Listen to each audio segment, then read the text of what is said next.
rwanda rwunze ubumwe n'amahanga umugambi n'umwe w'abanyarwanda amahoro ubumwe n'amajyambere emerende yacu nziza kugira amazi utagame mu rwanda burundi zayire n'u rwanda aho ngaho umubano ni wose umugambi n'umwe w'abanyarwanda amahoro ubumwe n'amajyambere emerende yacu nziza kugira amazi utagame mu rwanda kenya uganda na tanzania aho ngaho umubano ni wose umugambi n'umwe w'abanyarwanda amahoro ubumwe n'amajyambere emerende yacu nziza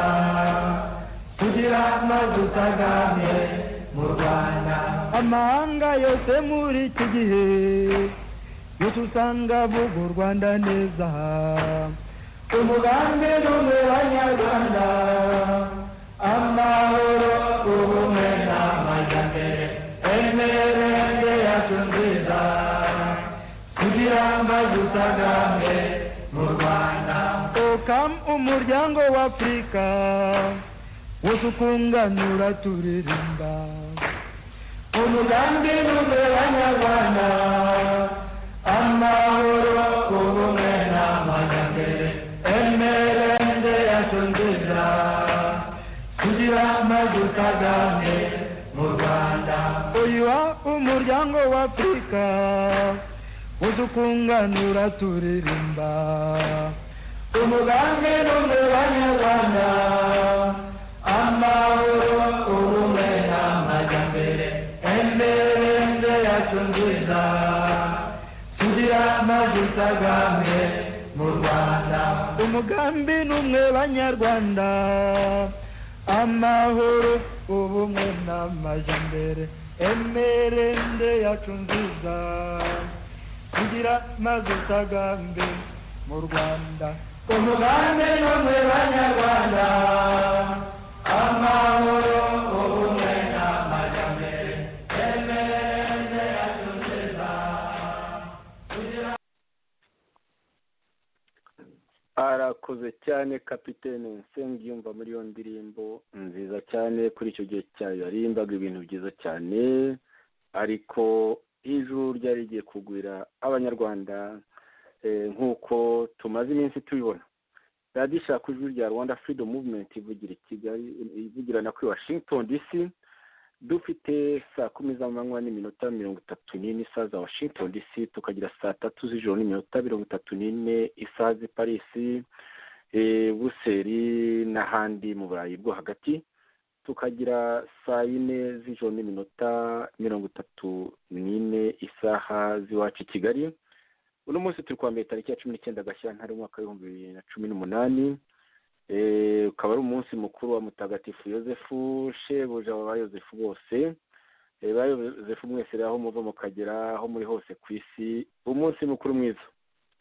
Ikiganiro twabateguriye uno munsi twakise ingoma ya Habyarimana mu marembera umwaka 1944 umwaka wa 1990 aferi Felician Gatabazi 1944 1945 aho ni mu nyito ihinnye nyito irambuye mushobora kubona ku rubuga rwa radio yacu ni igice cya kabiri cy'ikiganiro ingoma ya Habyarimana marembera uriya mwaka wa 1944 1990 abanditsi n'abatugejeje ibitekerezo byabo ku kiganiro cy'ubushize bakoresheje inyandiko cyangwa se ubundi buryo.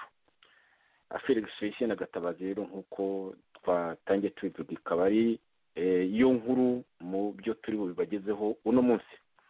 Muri kino kiganiro muri kumwe nanjye Joseph Ngarambe wakibateguriye mukaba muri kumwe kandi n'abandi batumirwa babiri musanzwe muzi neza basanzwe bakibagezaho musanzwe mushima ari bo Bwana Eugene Ndahayo na Nkiko Nsengimana bombi bakaba bari mu bagize komite nkuru y'ishyaka ishaka Rwanda Freedom Movement. ndetse Eugene Ntahirahayo akaba yibereye perezida wa kabiri visi perezida, mu gihe Nkiko Nsengimana ari umukuru komiseri ushinzwe itegeko nshinga n'igenamigambi muri komite nshingwabikorwa. Nagira ngo rero bavandimwe niba muriho munyumva neza, reka ndebe ko nafungura mikoro Eugene ndetse na Nkiko ndamuruzi. Eugene reka ndebe neza ko namubona, reka ndebe neza ko nabona Eugene, nawe ndamubonye. Reka Eugene maze kugufungura mikoro, ndakubonye maze kugufungura mikoro. Nagira ngo rero ubanze ufate ijambo usuhuze abakunzi ba radiyo Ishakwe, noneho na Nkiko akurikiraho n'abasuhuze, none tubone gutangira ikiganiro. Ijambo ni ryawe Eugene. Urakoze Joseph, nanjye ndagushubuje kandi nkwifurije umunsi mukuru mwiza wa bazina bawe. Ndagushuje kandi ndagushimiye mu mwanya wawe waba dusangiye iwacu mutagatifu. nayo byari ibyo tu ubwo ndasuhuza na mugenzi wanjye Nkiko dufatanya kubagezaho ibiganiro komera. Numvise Joseph atangiza iki kiganiro kandi n'ubushize niko byagenze, yakoze rabusisi avuga ngo ni radiyo Ishakwe ivugira i Kigali. Nagira ngo iyo rabusisi rwose isohore vuba cyane rwose, dutangire kuvugira i Kigali. Kigali yo rwose buri kanya tuzavuga i Kigali. Yego kubera ko rwose nibiduhame tutangire kuvugira i Kigali, kubera ko abanyarwanda barambiwe kuba impunzi muri bihugu byo hanze, cyane cyane n'abari muri Afurika, kubera ko bari mu kaga, ndetse n'abanyarwanda nabo barambiwe buriya butegetsi bubahoza ku nkeke, buhora bubica, buhora bubambura ibyabo, bubicisha inzara, ndetse nyine bamwe bakanabafunga. Ntabwo ari bamwe, ni benshi barafunze. Hari n'abandi bahohoterwa buri munsi.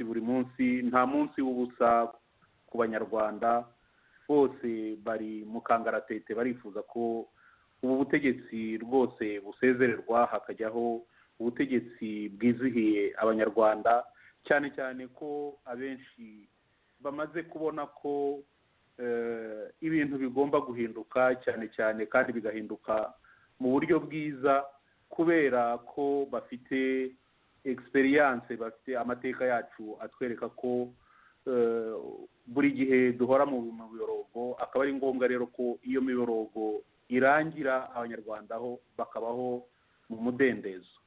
Nkaba rero mboneyeho gusuhuza abanyarwanda bari hanze, abanyarwanda bari mu gihugu, abanyarwanda abumva ururimi rw'ikinyarwanda kandi bakunze kudukurikira kuri radiyo yacu, bose ndabashuhuje.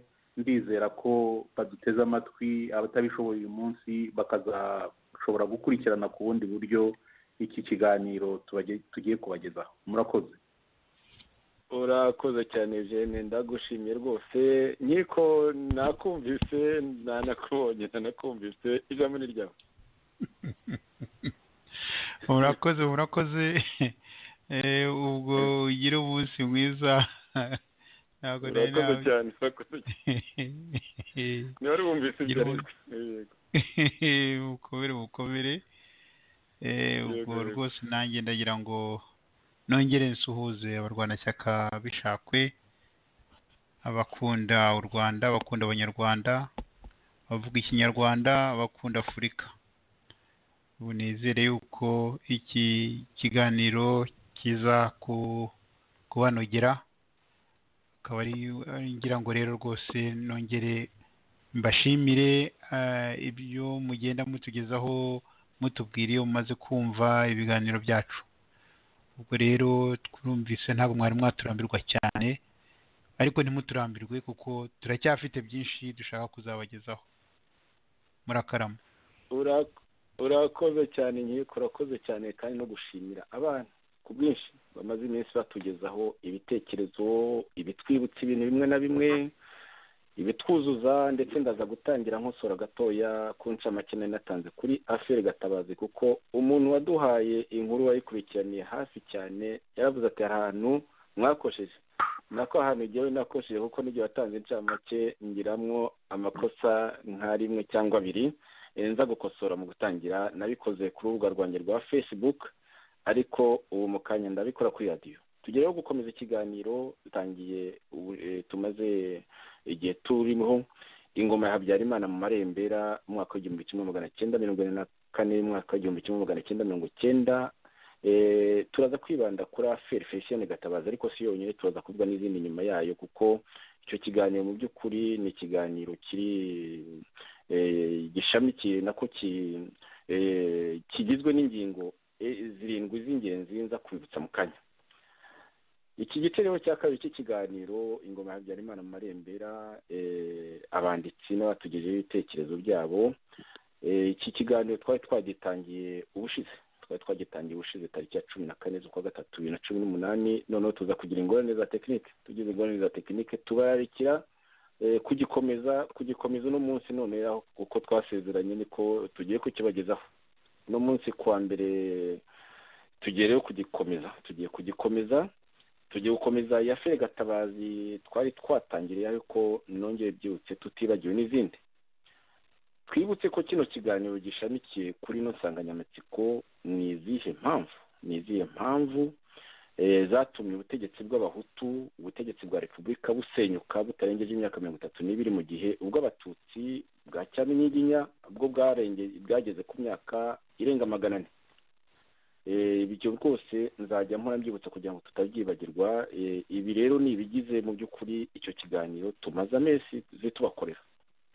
Ndetse nibutse ko ku itariki ya 27 z'ukwa kabiri umwaka wa 2018 ubwo twateruraga kino kiganiro ku ngoma ya Habyarimana mu marembera, ubwo twagiteruraga twaganiriye ku byaranze ayo marembera, twibanda kuri ibi bintu bikurikira, twifashisha nyine ahanini ibyo tuzi nk'abantu bari bakuru icyo gihe, ndetse bari no mu rwego rwo kuba babimenya banabyumva. Twifashishije ibyo tuzi. None rero guhera kuri ya tariki ya 14, ni ukuvuga ubushize, hashize iminsi 5, twatangiye no kwifashisha abanditsi, kwifashisha abanditsi n'abandi batangabuhamya batwandikiye cyangwa babivuze mu buryo bunyuranye. Aha natanga urugero tunashima ikitangazamakuru Ikondera, tunashima cyane Twagiramungu Faustin wavuze ko ari imurori ku mugani w'icyo gitangazamakuru, akatubwira byinshi cyane. Nk'uko tugiye kwibanda kuri affaire Gatabazi uyu munsi, ubushize tukaba twararibanze cyane kuri ubwo buhamya bwa Faustin Twagiramungu bw'iminota irenga 9 gatoya, aho nyine yavugaga ukuntu ibintu byari bimeze nabi mu byerekeye iby'irondakoko, nako by'irondakarere n'iyemwe n'irondakoko ntacyo nibeshyeho, ariko agatinda ku kuntu Habyarimana n'ibyegera bye bafashije cyane Museveni mu ntambara ye, kandi bari baraburiwe na Obote. Ubwo buhamya rero bwa Faustin Twagiramungu bukaba atari ubuhamya bw'ibyo yumvise, ni ubuhamya bw'ibyavuzwe ahibereye. Obote akabivuga ahibereye ari kumwe na Habyarimana, bariho bacuruza nyine, bari mu bintu by'ibikorwa by'ubucuruzi. Habyarimana mu bikorwa umuntu yakwita by'ubucuruzi bw'intwaro, hamwe n'uwageze akamukura ari we Museveni afatanyije n'abariya muri FPRDMI. Ni izi ngingo rero zirindwi tumaze iminsi tuganiraho, bityo tukaba twifashisha abo batangabuhamya bose ndetse n'abanditsi. Reka nzibutse izo ngingo zirindwi. Twavuze ku ifungwa rya Gatabazi mu mwaka w'igihumbi kimwe magana cyenda 1944, byatumye leta y'amajyepfo itangira kurwanya ku mugaragaro ubutegetsi. Niyo ngingo ya mbere rwose twibanzeho, ariko ubu noneho tugiye nyine kwifashisha uwo mutangabuhamya ukomeye cyane nk'uko namwe muza kubyiyumvira. Noneho tubitindeho twumve ndetse n'isano nk'uko natwe twagiye tubivuga, ariko nawe ubwe arakora isesengura ryerekana isano ry'affaire Gatabazi n'ibyakurikiyeho mu byatumye nyine ayo marembera yitwa amarembera nk'uko tubivuga uno munsi. ingingo ya kabiri muri izo zirindwi nyine tumaze iminsi twibandaho muri ayo marembera harimo n'urupfu rwa Musenyeri Bigirumwami muri 1946. Musenyeri Bigirumwami akaba nyine yari amaboko akomeye ya Habyarimana nk'uko twabibonye. Harimo gufasha Museveni mu ntambara byabaye nko kwisenyeraho inzu. Ibyo nabyo tukaba tubibone muri iyo analyse yavuze muri Afurika Gatabazi kuko bifite icyo bihuriyeho cya hafi cyane nk'uko twabivuze, ariko turongera tubyumve. Harimo iyitwa rya Mayuya ryasenye Ubushiru. Mayu akaba yari umuntu Habyarimana yakundaga cyane, yumvagamo umuntu mu by'ukuri wazamusimbura. Hari n'uwatwandikiye aho ngaho, wenda tuzabiganiraho mu biganiro bitaha kuko tuzongera tugaruke kuri ibi ngibi byose umunsi tuzaganira ku miterere y'igisirikare umunsi igihe intambara yateye muri 1990, aho tuzahagera wenda dushobora kuzagera kuri ubwo buhamya bw'uwo muntu. Simba ufite hano hafi hari umuntu wanyandikiye inbox arandika rwose atubwiye afere Mayuya yatubwiye ibintu bimwe na bimwe wenda tutagiye tuvuga, bityo rero nawe tuzamushakira umwanya. Hari itora rya Perezida Habyarimana ryasonze ingoma ye muri 1988. Muri iryo tora habayemo n'itora ry'abadepite, aho naho hariho bihuriye n'iya Afurika Gatabazi kuko mu gucamo kabiri MRND abenshi cyane mu bashyigikiye Gatabazi nabo bakuwe kuri liste kuko hari hakiri ishyaka rimwe rya MRND. Nabyo byongera kwagura icyobo hagati y'akarere k'amajyaruguru kari kagizwe na prefecture 3 za Ruhengeri, Gisenyi na Byumba n'igice kinini cya Byumba. Ugereranyije n'utundi turere twari dusigaye nuko nka prefecture 7 ntarondora buri wese arayumva.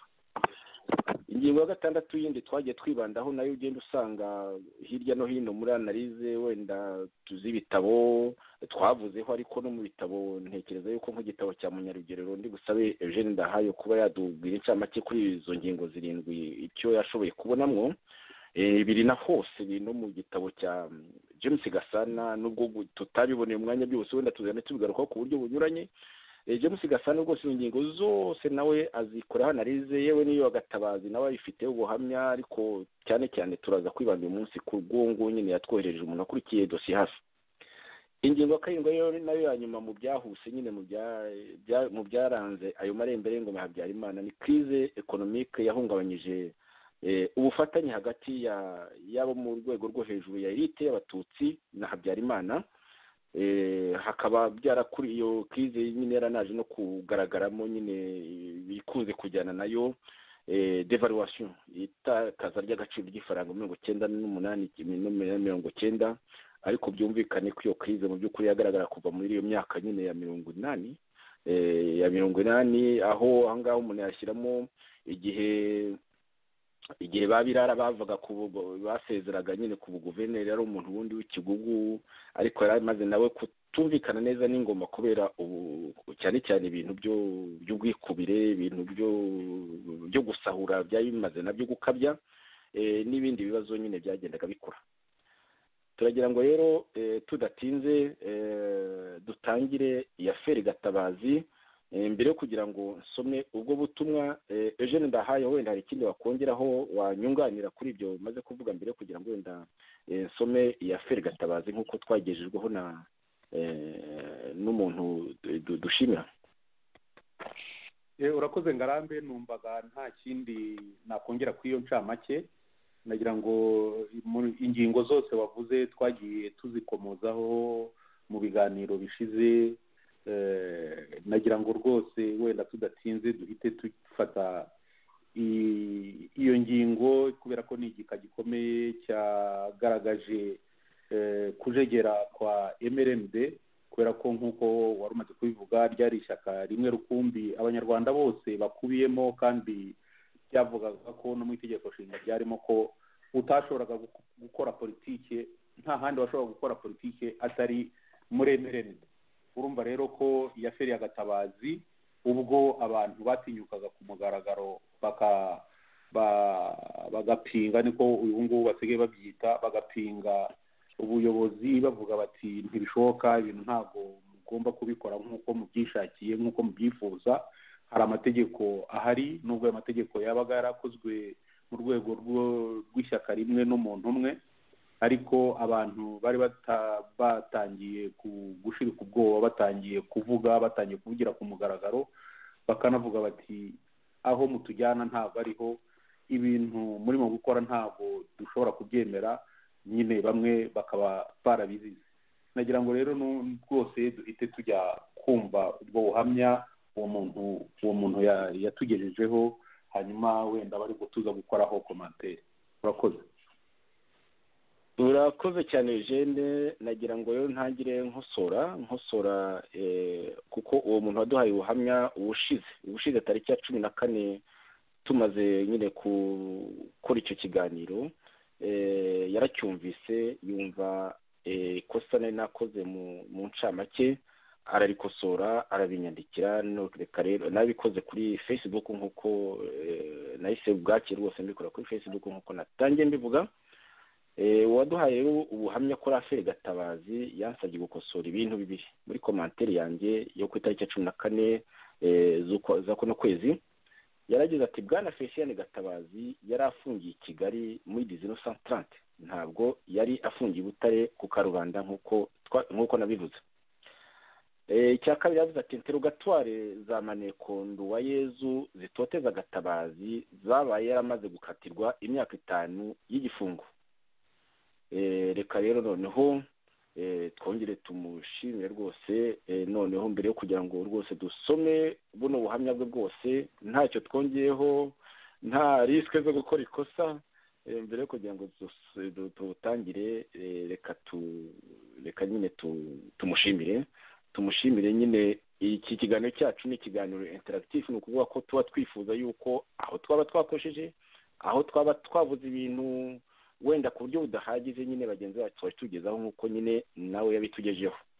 twibutse rwose kandi ko kino kiganiro tumaze igihe tubagezaho kigendera ku nsanganyamatsiko ni izihe mpamvu zatumye ubutegetsi bw'abahutu busenyuka butarengeje imyaka 32 mu gihe bw'abatutsi bwo bwarengeje imyaka 400. ubu rero byabaye kuri Felicien Gatabazi mu gihe kureba ukuntu nabyo byagize ingaruka zikomeye cyane mu byatumye ubwo butegetsi bwa Habyarimana gusenyuka. ubuhamya n'ubuhamya bw'umuntu wakurikiranye hafi cyane ya Feri. ubwo buhamya burakora, nongere mbisubire, murakora analize ku kibazo kiganduga cyakomejwe n'iyo Feri, kimwe n'ikibazo cy'impunzi, impunzi z'Abagande nako zavuye muri Uganda. yanalize kandi irerekana ko twatewe tudatunguwe, natwe ubwacu twari twabivuze, twari twabyerekanye, ariko irerekana ko twatewe tudatunguwe na Faustin Twagiramungu nyine muri ubuhamya bwe nawe yerekanye ko twatewe tudatunguwe, n'ubuhamya rero burerekana ko twatewe tudatunguwe. reka tubutangire. Aferi Gatabazi niko yayanditse. Aferi Gatabazi yanditse context mu Kinyarwanda umuntu yavuga uko ibintu byari bimeze icyo gihe. Gatabazi ajya gufungwa yari yaravuye muri guverinoma we na Nzamurambaho, ariko icyo gihe bari abadepite. ubwo rero kuba batari bakiri muri guverinoma batangiye gukora akazi kabo k'ubudepite bafite plus de liberté, no kuba bafite ubwisanzure. ndiho ndasoma plus de liberté ni yabyanditse gutyo, bafite plus de liberté, nsemuye bafite ubwisanzure kurushaho igihe bari muri guverinoma. arakomeza agira ati muri iyo nteko harimo na Dr Gafaranga Theoneste, abo ko ari batatu bakaba bari barize mu Bubiligi igihe kimwe kandi bose bazwiho kutaripfana. kimwe mu byateye Habyarimana ubwoba ni ukuntu aba bagabo bashoboraga kuvuga rikijyana kandi bakananenga ibitagenda. urugero, icyo gihe niho mu nteko bagiye impaka ku itegeko ryashakaga kuzamura amahoro ya douane mu bintu bikoze muri plastique byose byinjira mu gihugu. mu by'ukuri ari ukugira ngo Mironko abone monopole ku byo uruganda rwe rwakoraga. Gatabazi niwe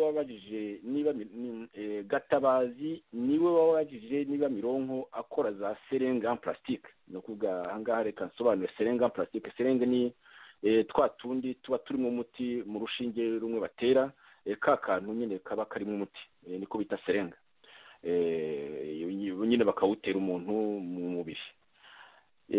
nsubiremo rero, Gatabazi niwe wabajije niba Mironko akora za seringue en plastique ziri muri plastique.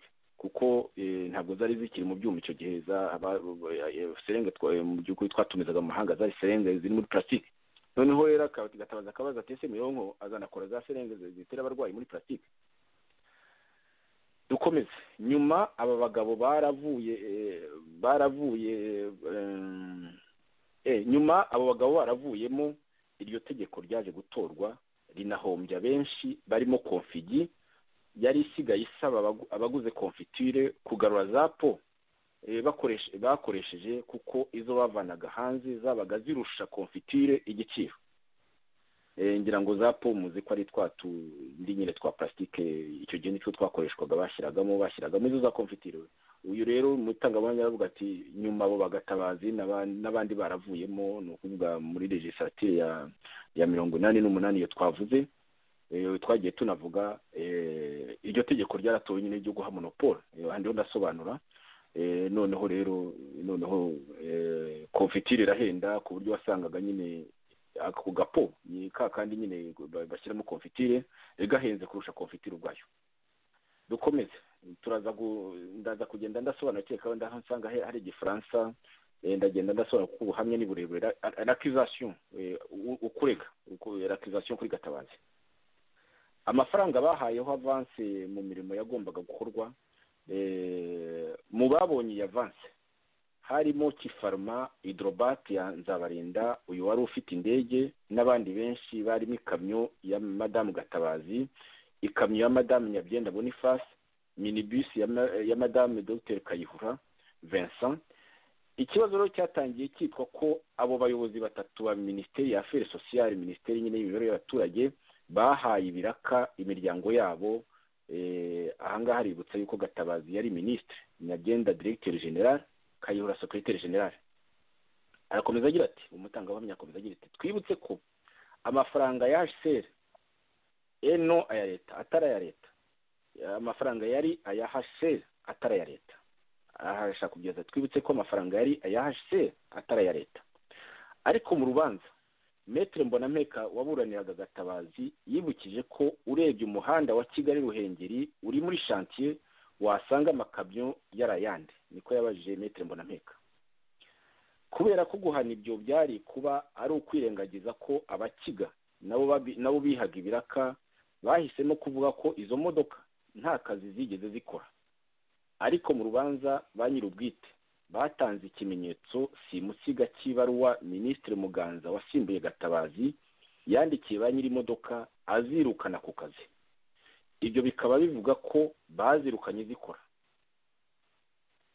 Izo avance rero zatanzwe ku nama y'umuyobozi wa HCR umubenenwa Fasasi, wababwiye ko ubwo bagiye gukurutira umwaka hagiye kandi hakaba hasagutse amafaranga, ibyiza ari uko batanga avance kuri prestation aho kugira ngo amafaranga bayasubize nta cyizere ko azagaruka. Inyandiko irakomeza igira iti procédure bafouée et tentative d'intimidation. No kuvuga ko uko ubugenzacyaha bukurikizwa n'ubucamanza nyine ko bitubahirijwe, ndetse ko hanabayeho no kugerageza gukora ikintu umuntu yakwita ko ari nk'iterabwoba.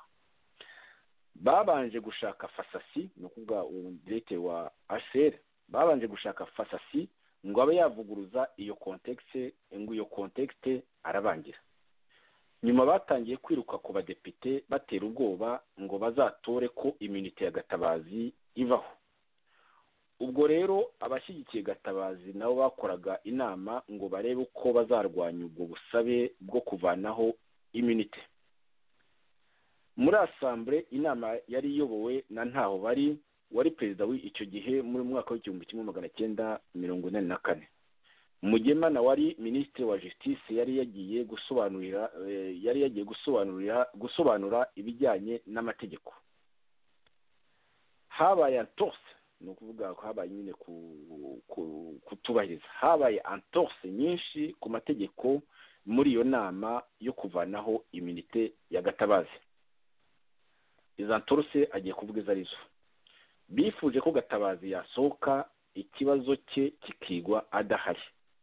Nyir'ubwite yaranze asobanura ko ari depute kimwe nk'abandi, ko ntaho ari buke. ko kandi afite uburenganzira bwo kwisobanura. Entorse ya kabiri ni ukuvuga ikintu nyine kidasobanutse cya kabiri. Entorse ya kabiri barongera bifuza ko we atatora, abasubiza kwa kundi ati ndacyari depite watowe. Entorse ya gatatu bifuje ko bakwiga mode de scrutin, mode yo gutora, kandi itegeko ryaravugaga ko iyo bagiye gutorera ibireba abantu ku giti cyabo itora riba mu ibanga, bulletin secret. Siko byagenze rero, kuko twidora mu kintu kuvuga abarenze icya kabiri y'abahari bemeje ko batora amereve bamanitse ukuboko. Entorse ya kane icyo batabashije guhindura nuko nako Entorse nyine nibyo nyine yerekana byawe aho ngaho nyine uko byagenze.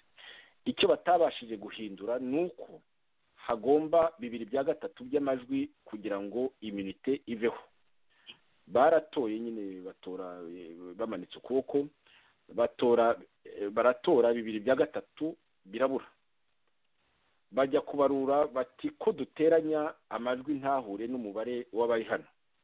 Bati noneho abatoye no, abatoye oya, kuri uko gukuraho nyine ubudahangarwa nibahaguruke.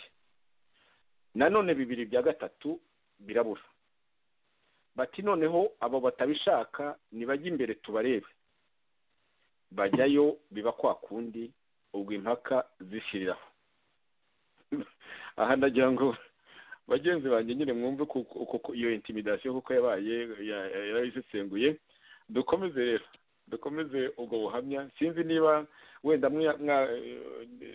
ibyiza ntekereza ko byakuburangiza kugira ngo tuze kubusesengura natwe rangiza. Yego, cartographie y'amatora. Impande zose zagiye zikora amanama, cartographie mugo muraza kuvuga ibyo ari byo hasi mbonye ijambo ry'ikinyarwanda. Cartographie y'amatora niko byanditse. Impande zombi zagiye zikora amanama biga uko bizagenda. Uruhande rwa Gatabazi ari rwo Rwanduga rwaje gusanga umwe muri bo Kayondo Pierre yarabumvaga akajya kubibwira Banzirorera.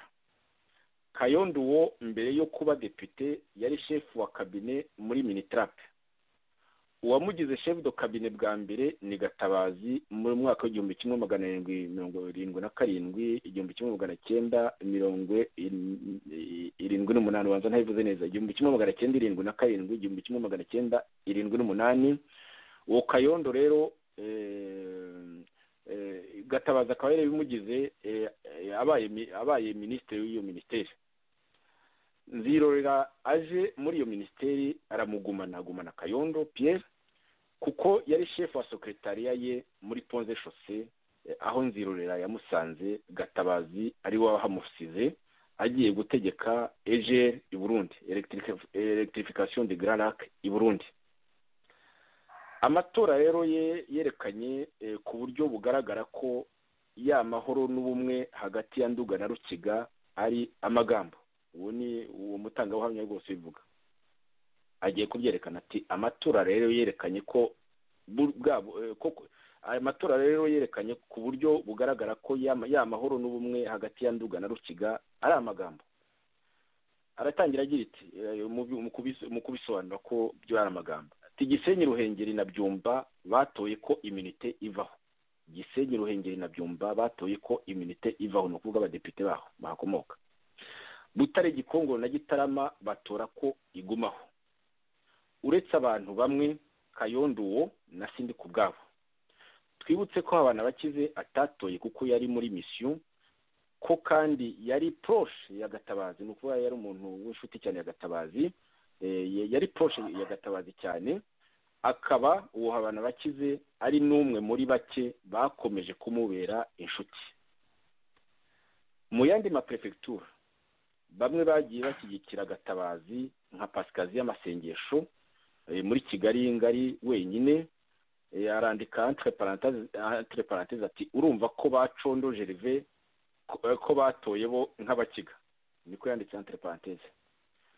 Ararangiza muri iyo cartographie agira ati anecdote, no kuvuga agakoryo wenda sinzi ukuntu yabyita anecdote.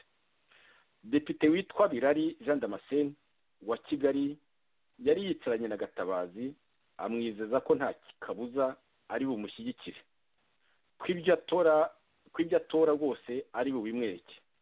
Bamaze kwemeza ko abatora bamanitse urutoki, aramubwira ati mwana wanjye biguma bigeze ku munwa ntacyo ndi bukumarire.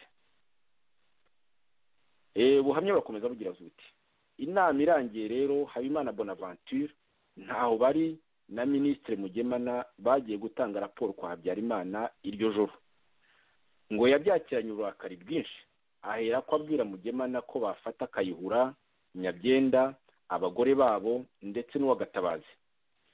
Birumvikana ko aba babiguyemo kuko uwo bashakaga yari Gatabazi. Bya bindi by'ubuzinda yica umujyi. Ibyo bishimangirwa nuko abo bantu batanu nta immunity bo bari bafite, ko niba hari icyaha babaregaga bagombaga kuba barafashwe kera. Mu by'ukuri Gatabazi yazize ko inama ya Kongere ya Butare yamaganye Nsekarije imwereka ko Butare bayiryamira mu gutanga amashuri, aho wasangaga babaha imyanya mikeya kandi ariyo prefecture yari ifite abaturage benshi, bajya no kubaha imyanya bakabahata za orientation zimwe na zimwe gusa nka normal primaire. Ibyo byafashwe nk'ikintu kibagoye gishobora kuzavamo imyivumbagatanyo mu turere twa Nduga Ngari. Nyir'ubuhamya arakomeza yagira ati ntibyahagaririye aho. Gatabazi yaje gukatirwa, urubanza wasangaga rumeze nka mitingi, kubera ko iyo yasubizaga abacamanza neza, abantu bari hanze biganjemo Abanyabutare bakomaga amashyi. Urugero ni nk'igihe uwitwa Bonaventure Mbarushimana wari procureur avuga ati kontra ya Madame Nyabyenda yari yanditsemo nimero za plaque y'imodoka kandi atarayigura. Gatabazi yamusabye kugaragaza iyo kontra, avuga ngo barebe niba koko ibyo avuga ari byo. Mbarushimana arayibura. Amaze gukatirwa Gatabazi yakomeje gukurikiranwa ari muri prison. Maneko mukuru icyo gihe witwaga Nduwayezu Augustin ubu ngubu Orléans mu Bufaransa yatumizaga Gatabazi muri interrogatoire muri service centrale de renseignement, bakamuhata ibibazo ngo ko igihe yari ministre wa affaires sociales, iyo yajyaga mu nama ku kibazo cy'impunzi z'Abanyarwanda zari zaragarutse mu Mutara igihe cy'intambara ya Museveni, ngo yagiye agirana imibonano n'izo mpunzi z'Abanyarwanda zishaka kuzatera igihugu. Ngo yagiye agirana imibonano n'impunzi z'Abanyarwanda zishaka kuzatera igihugu. Ubwo bakaba baramushinjaga atteinte à la sûreté de l'État. Ubwo hari mu mwaka w'1945 preuve ni ukuvuga gihamya ko icyo gihe bandi batubeshye ngo batewe batunguwe, bari bazi kera ko impunzi z'Abanyarwanda z'i Bugande zishobora kuzatera u Rwanda. Arakomeza agira ati n'ikimenyimenyi uwo Nduwayezu yari yarabaye muri ambasade Bugande, ari naho yashimutiye Biseruka mu mwaka w'1982 akamuzana mu Rwanda igihe cya affaire Lizinde. Arakomeza agira ati iyo bakoraga izo interrogatoire bajyaga kumushaka kuri prison mu rukerera batarafungura, bakamwiriza kuri maneko umunsi wose atariye, bakamusubiza mu buroko nijoro abandi barangije gufungura, ariko banyururu bagenzi be bo bamuhishiraga ibyo kurya babaga bamugemuriye. Inyandiko yakomeza igira iti kugira ngo abyivanemo yandikiye Habyarimana ibaruwa agira ati mwaramfunze mumbeshyera murankatira, none muri kunshinja ibindi binyoma. Ndakumenyesha ko urwo rubanza ntazaruburana, nzaza nkore declaration imwe gusa, ahasigaye mukore ibyanyu. Ayo ni amagambo ye kuko yashyize entre guillemets, rwose ni amagambo ya Gatabazi. Inyandiko yakomeza igira iti nk'uko amategeko ya prison abiteganya, inyandiko zose zica kwa directeur wa prison akazisoma. Gatabazi yarayimweretse, yayeretse directeur wa prison icyo gihe yari Colonel Gendarme Nyirimanzi uba ubu ngubu mu Buholandi. Yarayisomye abonye ibirimo tamu kuyijyanira ubwe ayihereza Sagatwa, ayihereza Colonel Sagatwa. Kuva icyo gihe interrogatoire zirahosha. Ababikurikiraniye hafi bavuga ko Habyarimana ibyo bamaneko bakoraga icyo gihe yabaga atabizi. Ngo yaba atarabizi bashyira muri condition insubiremo. Ababikurikiraniye hafi bavuga ko Habyarimana ibyo bamaneko bakoraga icyo gihe yaba atarabizi. Inyandiko yakomeza igira iti ku itariki ya 5 z'ukwa karindwi umwaka w'1945 Habyarimana yatanze imbabazi abivugira kuri stade Nyamirambo. Bwari ubwa mbere azihabaregwa detournement z'amafaranga ya leta. Ngo ibyo yabikoreye kugira ngo Gatabazi afungurwe amaze gusa umwaka umwe kandi bari baramukatiye imyaka 5. Yabitewe n'iki? Bavuga ko yabajije abari bamwegereye nka Habimana Bonaventure bamubwira ko ifungwa rya Gatabazi abantu benshi baribonyemo ihohoterwa ry'akarere kamwe. Ikindi ngo banza yaba yarikanze ko bene wabo bashobora kuzamwicira muri prison, ari nayo mpamvu avuga iriya disikuru kuri stade.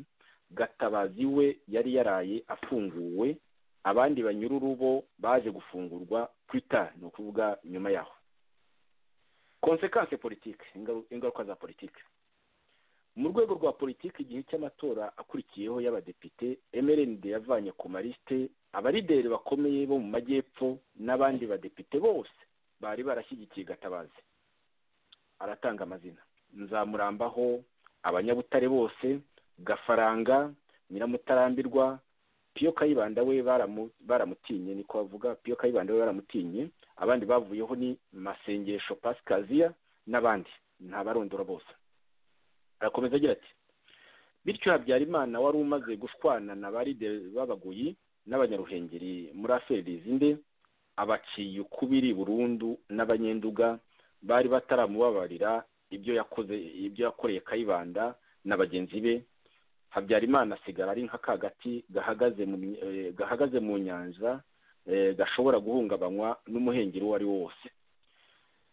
Inyandiko yakomeza igira iti igihe intambara itera witwaga Sigwa wahoze ari umurideri wa Oprosoma yabimwandikiye mu cyo bise testament ya Gasigwa Germain, abwira Habyarimana ati, yanditse nako mbivuga uko yabyanditse neza, abwira Habyara ati wivanyeho amaboko usuzugura abarideri butundi turere, mwatwambuye ubutegetsi twaharaniye, muramenye ntimuzabusubize abo twabwambuye.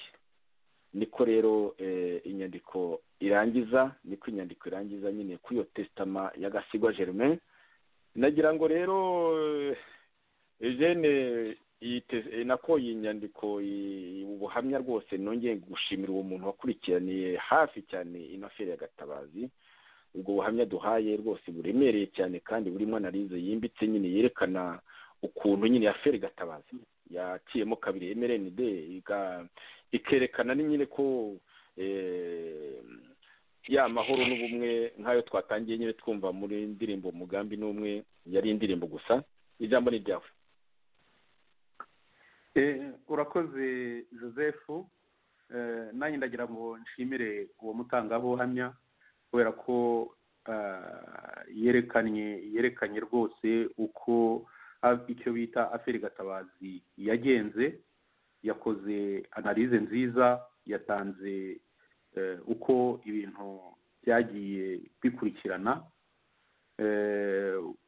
Ndamushimira rwose, nk'uko n'ubundi nyine nashimira n'umuntu wese ukunze kutugezaho ubuhamya ku byo tugenda tuvuga, cyangwa se aho nk'icyo tuba twibagiwe kuvuga abantu bakakitwibutsa, nk'uko uyu nguyu we ntabwo ari ukubera ko twari twarabyibagiwe, ahubwo nuko we afite za elema, ingingo zifatika aheraho, kubera ko iyo dosiye asa n'uwayikurikiranye umunsi ku wundi.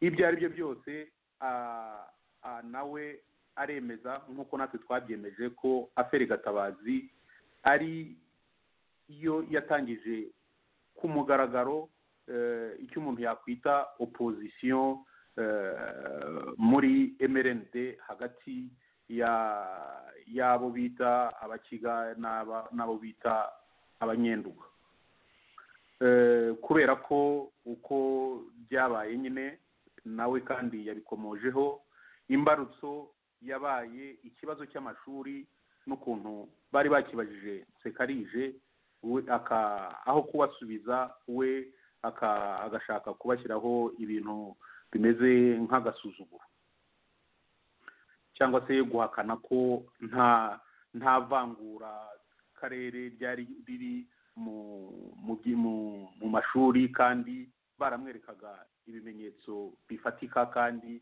n'abanyarwanda bose bari babizi, na Sekarije ubwe yarabyivugiraga kuri radiyo aha amashuri aba ari bo, kandi natwe twigeze kuvuga ko batavugaga abatsinze ahubwo bavugaga ngo abemerewe. Kwemererwa rero ubwo biba bifite izindi kiriteri atari kuba watsinze ikizami nk'uko cyabaga cyatanzwe. Ubu buhamya rero burakomeye kubera ko harimo ingingo nyinshi. Mwumvise ukuntu habaye intimidation ku badepite, nyine ni za ntoruse uwo muhatangabuhamya yagiye avuga. Hariyo nagezeho nanjye iransetsa cyane kubera ko aba ari ibintu bikabije kandi sinzi niba ari ubuswa cyangwa se niba ari iki, ariko tekereza kujya mu nama y'abadepite, amategeko aranditse bavuga bati niba ari ikibazo kireba umudepite ku giti cye abantu batora mu ntuza babyanditse birote sokere bakabyandika, umuntu agahera akandika agapapuro ke akajyana hariya ntawe ukarebyeho. Noneho bo bati tubihindure dutore tumanitse, bamanika 2/3 bikabura. Bati noneho hubwo abo batoye nyine badashaka ko ibintu bigenda nk'uko tubishaka, ni muhaguruke. Nabwo bagahaguruka 2/3 bikabura. Noneho nanone bati ntabwo bihagije, ni mujye imbere tubarebe. Murumva koko ibyo bintu mu nteko kuba mu nteko ishinga amategeko abantu bavuga ko bahagarariye rubanda bagakoresha uburyo nk'ubwo ngubwo, ni ibintu bigayitse, ni ibintu biteye isoni. Urumva ko na depite Birari Jean Damascene nawe wari wicaranye na Gatabazi wamubwiye ati rwose ati ntundenganye, ati urabona ukuntu ibintu bimeze, ahasigaye nyine wa mugani nuko buri muntu wese nugusamaye. Ni ibintu rero Birari ntabwo ni umuntu wari urijutse, ni umuntu wari usheshe akanguhe, ubwo ibyo yavugaga yari abizi. Ndagira ngo kandi nanone ngaruke kuri cya kindi cy'ukuntu icyo guterwa dutunguye. Muzi ko ariko ariyo disikuru yavuzwe nyine muri 90 inkotanyi zikimara gutera, ariko nk'uko nanone twari twarabivuze tutanga ubuhamya na Fotse nawe ubwo yavuze ubuhamya bwe yerekanye ko uko guterwa dutunguwe atari byo, ari ikinyoma. N'aha ngaha rero kubona ba Maneko muri 82 bashaka kugereka Gatabazi, kumugerekaho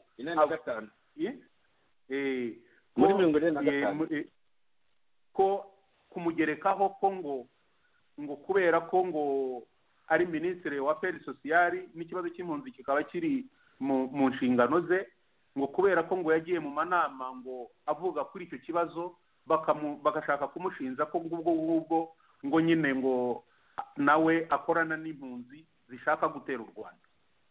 Urumva rero nanone ko ni ikindi kimenyetso cyerekana ko gutera dutunguwe atari byo, kubera ko n'inzo zego za Maneko abo bantu wa Yezu bamuhamagazaga ubutitsa muri za serivisi zabo kugira ngo bamushyiremo kuri za interogatwari. Icyo kibazo bari bakizi, iyo bitaba ibyo ntabwo baba barashatse kukimugerekaho muri 85 nk'uko byavuzwe. Urumva rero ko icyo ngicyo nacyo ni ikindi kimenyetso kigaragaza ko uko guterwa dutunguwe atari byo. Uwo Nduwayezu nyine koko nk'uko n'uwo mutangabuhamya yabivuze, yabaye ambasaderi i Bugande. Niwe wa mugani wakoze ku buryo bashimuta bariya babiseruka bari barabuhungiyeyo. Hari n'undi mugabo nawe wundi w'umukapiteni nibagiwe izina rye, nawe w'umunyakibuye hari, nawe wari warahungiyeyo, nawe bagombaga gushimuta ariko we ntibyakunze kubera ko nawe menya yaraje mu gitero cy'inkotanyi, nibagiwe izina rye rinciyeho. Ibyo ari byo byose nyine Nduwayezu niwe nyine icyo gihe ari Bugande warwanije izo za operasiyo zo kugira ngo bashimute nyine babiseruka babagarure mu Rwanda, kubera ko ndabyibuka ko hari data wacu ubu ngubu yitabye Imana, nawe yabaye ambasaderi Bugande mbere ya Nduwayezu, kubera ko nawe mu byo yazize bamugarura nuko nyine ngo bamuvugaga ko ngo atashoboye ngo koorganiza ngo ibyo shimuta cyabo ngabo abo babiseruka bari barahungiye.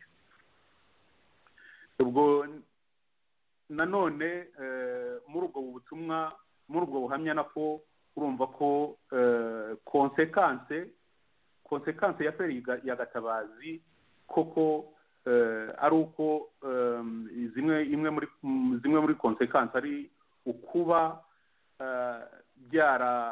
byarahamije, byarahaye uburemere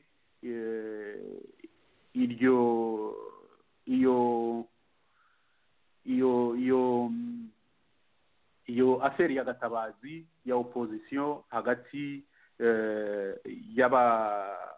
y'abakiga n'abanyenduga, ndetse nyine abantu bamwe bakaza kubizira, abadepite ntibongere kugaruka ku marise n'ubundi ni emerende niyo yabashyiragaho. ubwo ngubwo nyine yahise ibahuha kugira ngo batazongera kugarura icyo bita umwuka mubi muri asambure.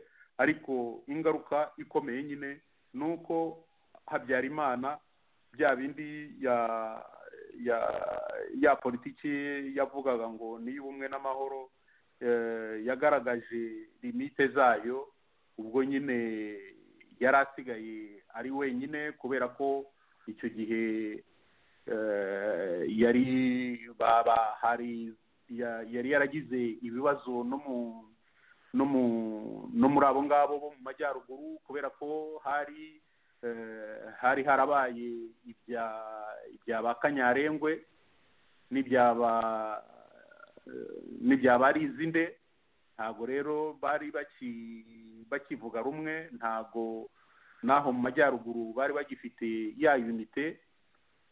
Hari harabaye ubwo ngubwo n'abo banyenduga, n'ubwo na mbere hose kubera nyine cya kibazo cyo muri 73 kudeta ikiba abantu bakicwa, nacyo ntabwo cyari cyararangiye, n'ubwo muri iyo myaka yari yaragerageze kugegeka kuri Rizinde wenyine, kandi nk'uko twabigaragaje nawe yarabifitemo uruhare rukomeye, kubera ko nka chef d'etat kandi n'ibindi bimenyetso twagiye tubona ukuntu cyane cyane muri bwa butumwa bwa Serubuga, uko abantu bagiye bapfa, ndetse nyine byamara kumenyekana abambere bamaze gupfa hadashize n'ukwezi, noneho bagatangira gufata mezire zo kugira ngo bitazajya bimenyekana niba abantu bapfuye.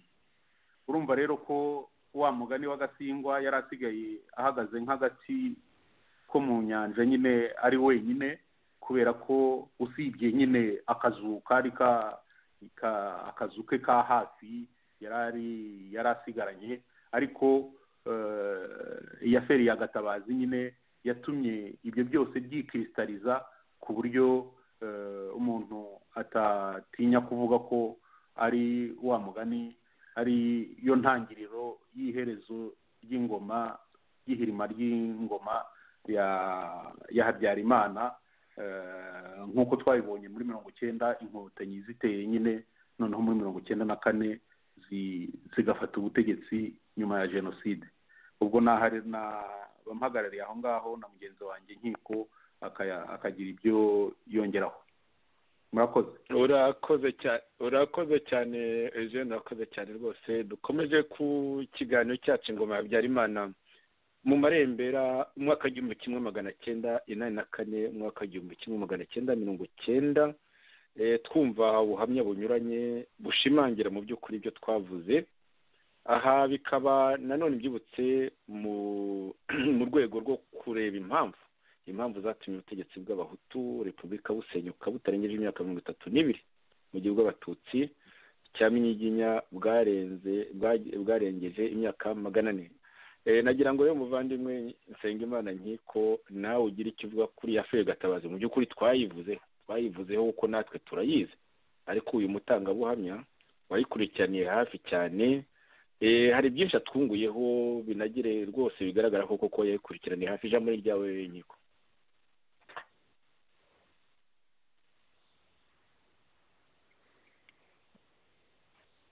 aratwumva hari ubanza Nkiko afite ikibazo, reka ndebe ko nakongera kumushaka, wenda sinzi ikibazo yabagize. ndabona ubundi ndabona mikoro iracanye, kanongere kumushaka ndebe, hari igihe habamo ibibazo.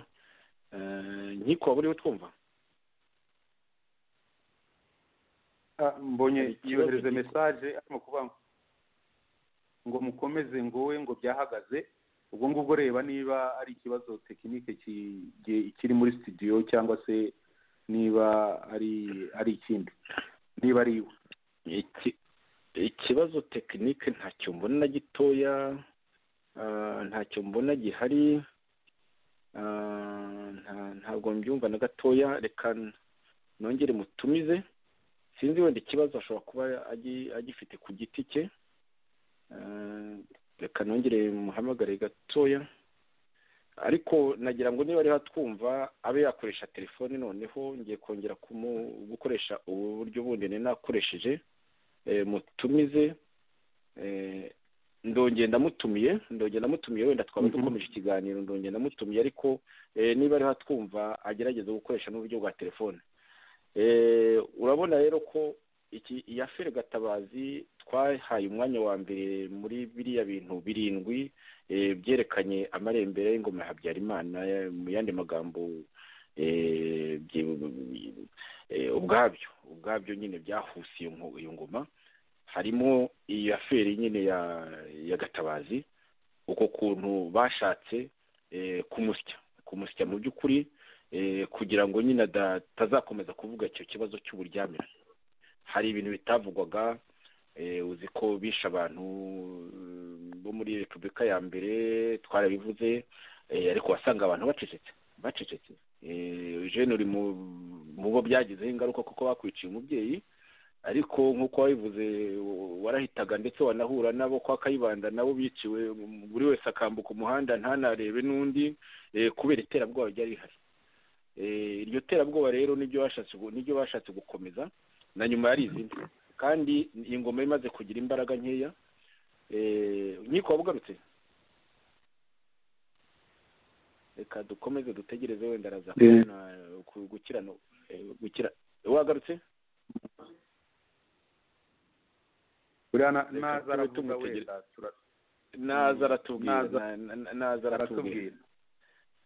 naza aratubwira.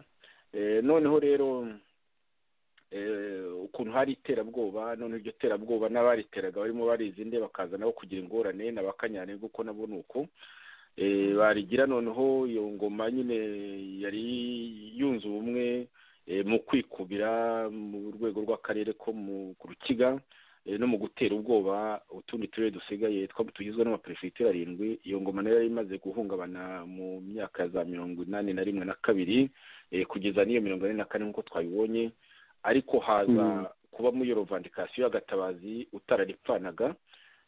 Bibi ko nyine twabibonye nk'uko twabivuze nk'uko twanabibonye. Ariko ikindi kintu rero umuntu reka nkwibarize Eugene, bya bintu n'uyu munsi abantu bakivuga ngo Nsekarije ngo yatoye Habyarimana, kuva Nsekarije mu by'ukuri yasanga inkotanyi akajya kubana n'inkotanyi,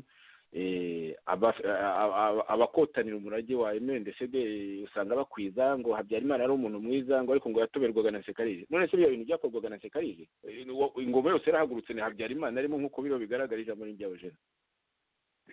Ibyo urakoze Joseph.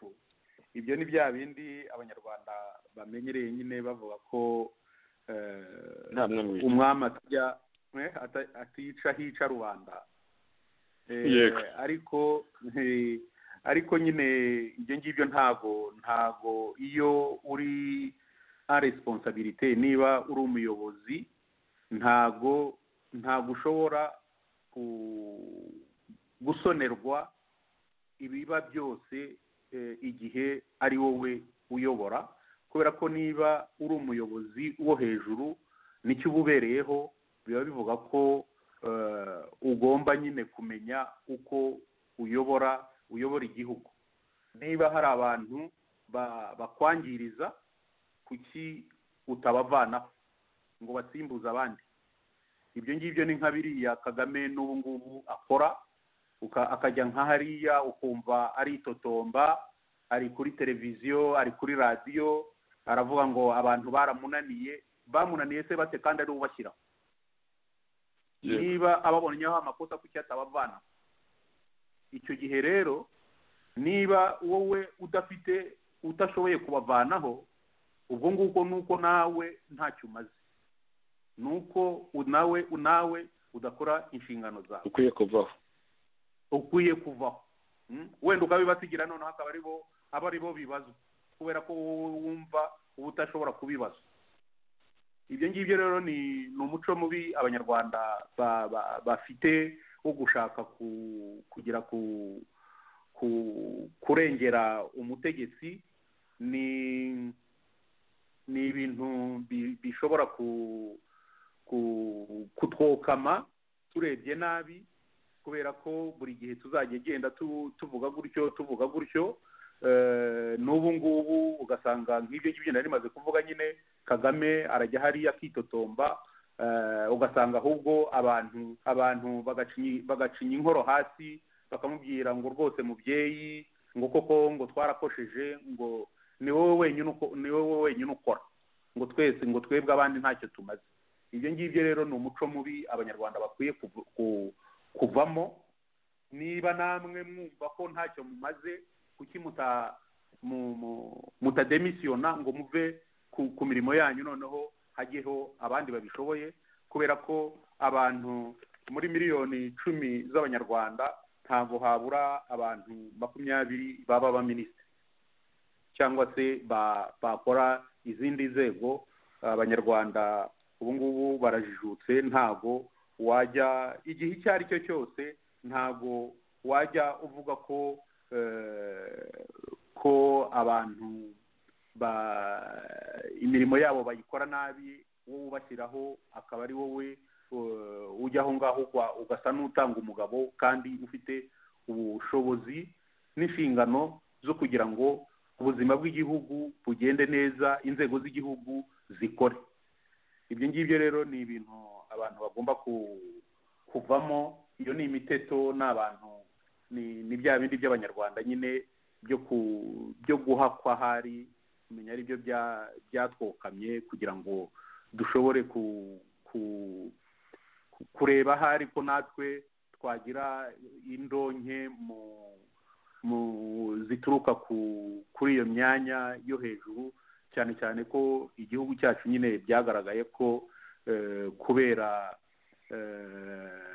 amikoro make y'umutungo kamere, cyangwa se n'ubukene busanzwe bw'igihugu ugereranyije n'ibindi bihugu, abantu bumva ko ku inzira ya vuba kugira ngo bashobore gukira ari uko baba bari mu nzego za leta, bya bindi bavuga nyine ko byo gukama umwanya urimo. Icyo kintu rero ndumva ko twagombye rwose guca ukubiri nacyo, no mu mpinduka dushaka, mu mpinduka izaza nyuma ya buriya butegetsi bwa FPR na Kagame, icyo kintu nacyo igomba, ibyo bintu byo gushaka kumva ko umuyobozi atari responsable, icyo kintu tugomba sinzi uko nabivuga mu Kinyarwanda, icyo kintu tugomba kukirwanya. Ni umuntu akajya mu mwanya kandi akajya ashobora kuranda konti kujya hariya ukaba yabazwa yego, ukaba wabazwa burugumesitiri, abaturage bakicwa. Ngira ngo ujya wumva tuzabigeraho ngo ntabwo wabimenye cyangwa ngo ntiwabimenye ni nka biriya byose abantu. Yego, nk'ubu ngubu urabona mu Rwanda habaye muri 1994 habaye jenoside yakorewe Abatutsi. Yego, ikibazo usangamo muri iki gihe ni uko abantu badashaka, bamwe batanashaka no kwemera ko iyo jenoside yabaye. Ikibazo kikaba ari uko nyine amfeti ari uko badashaka kwemera responsabilité z'abayikoze. Yego, hari abantu bayikoze bakiri aho ngaho, bamwe wa mugani barabajijwe, bakurikiranywe n'inkiko nka Arusha, hari abo byafashe, hari n'abo bitafashe. Ariko icyo gihe iyo habaye, ntabwo bavuga ngo habaye jenoside itagira umuntu wayikoze. Ibyo ngibyo ntabwo bishoboka. No ku kindi gipande, ubu ngubu twe mu ishyaka ryacu tuvuga ko FPR yakoze jenoside ku Bahutu, ariko nanone ugasanga abantu bakoze iyo jenoside, cyane cyane izo za FPR DMI, n'izo nabo basirikare babo bakoresha, n'abandi bagiye bakoresha, ugasanga abantu bose n'abavuyemo barasigara bavuga ngo ni Kagame se afite amaboko 500 arimo kugenda aratsira icyarimwe abantu, cyangwa agenda abahotora, cyangwa ariyo aroka. ngo byose ugasanga abantu ibintu byose ni Kagame. No, Kagame afite responsabilité nyine kubera ko hari ordre yatanze n'ibiki byose. Ariko se nawe wagiye kwica, nawe wagiye kuroga, nawe wakoze andi mahano, ibyo ngibyo byose nyine ni ibintu ugomba kuvuga ngo ni Kagame gusa.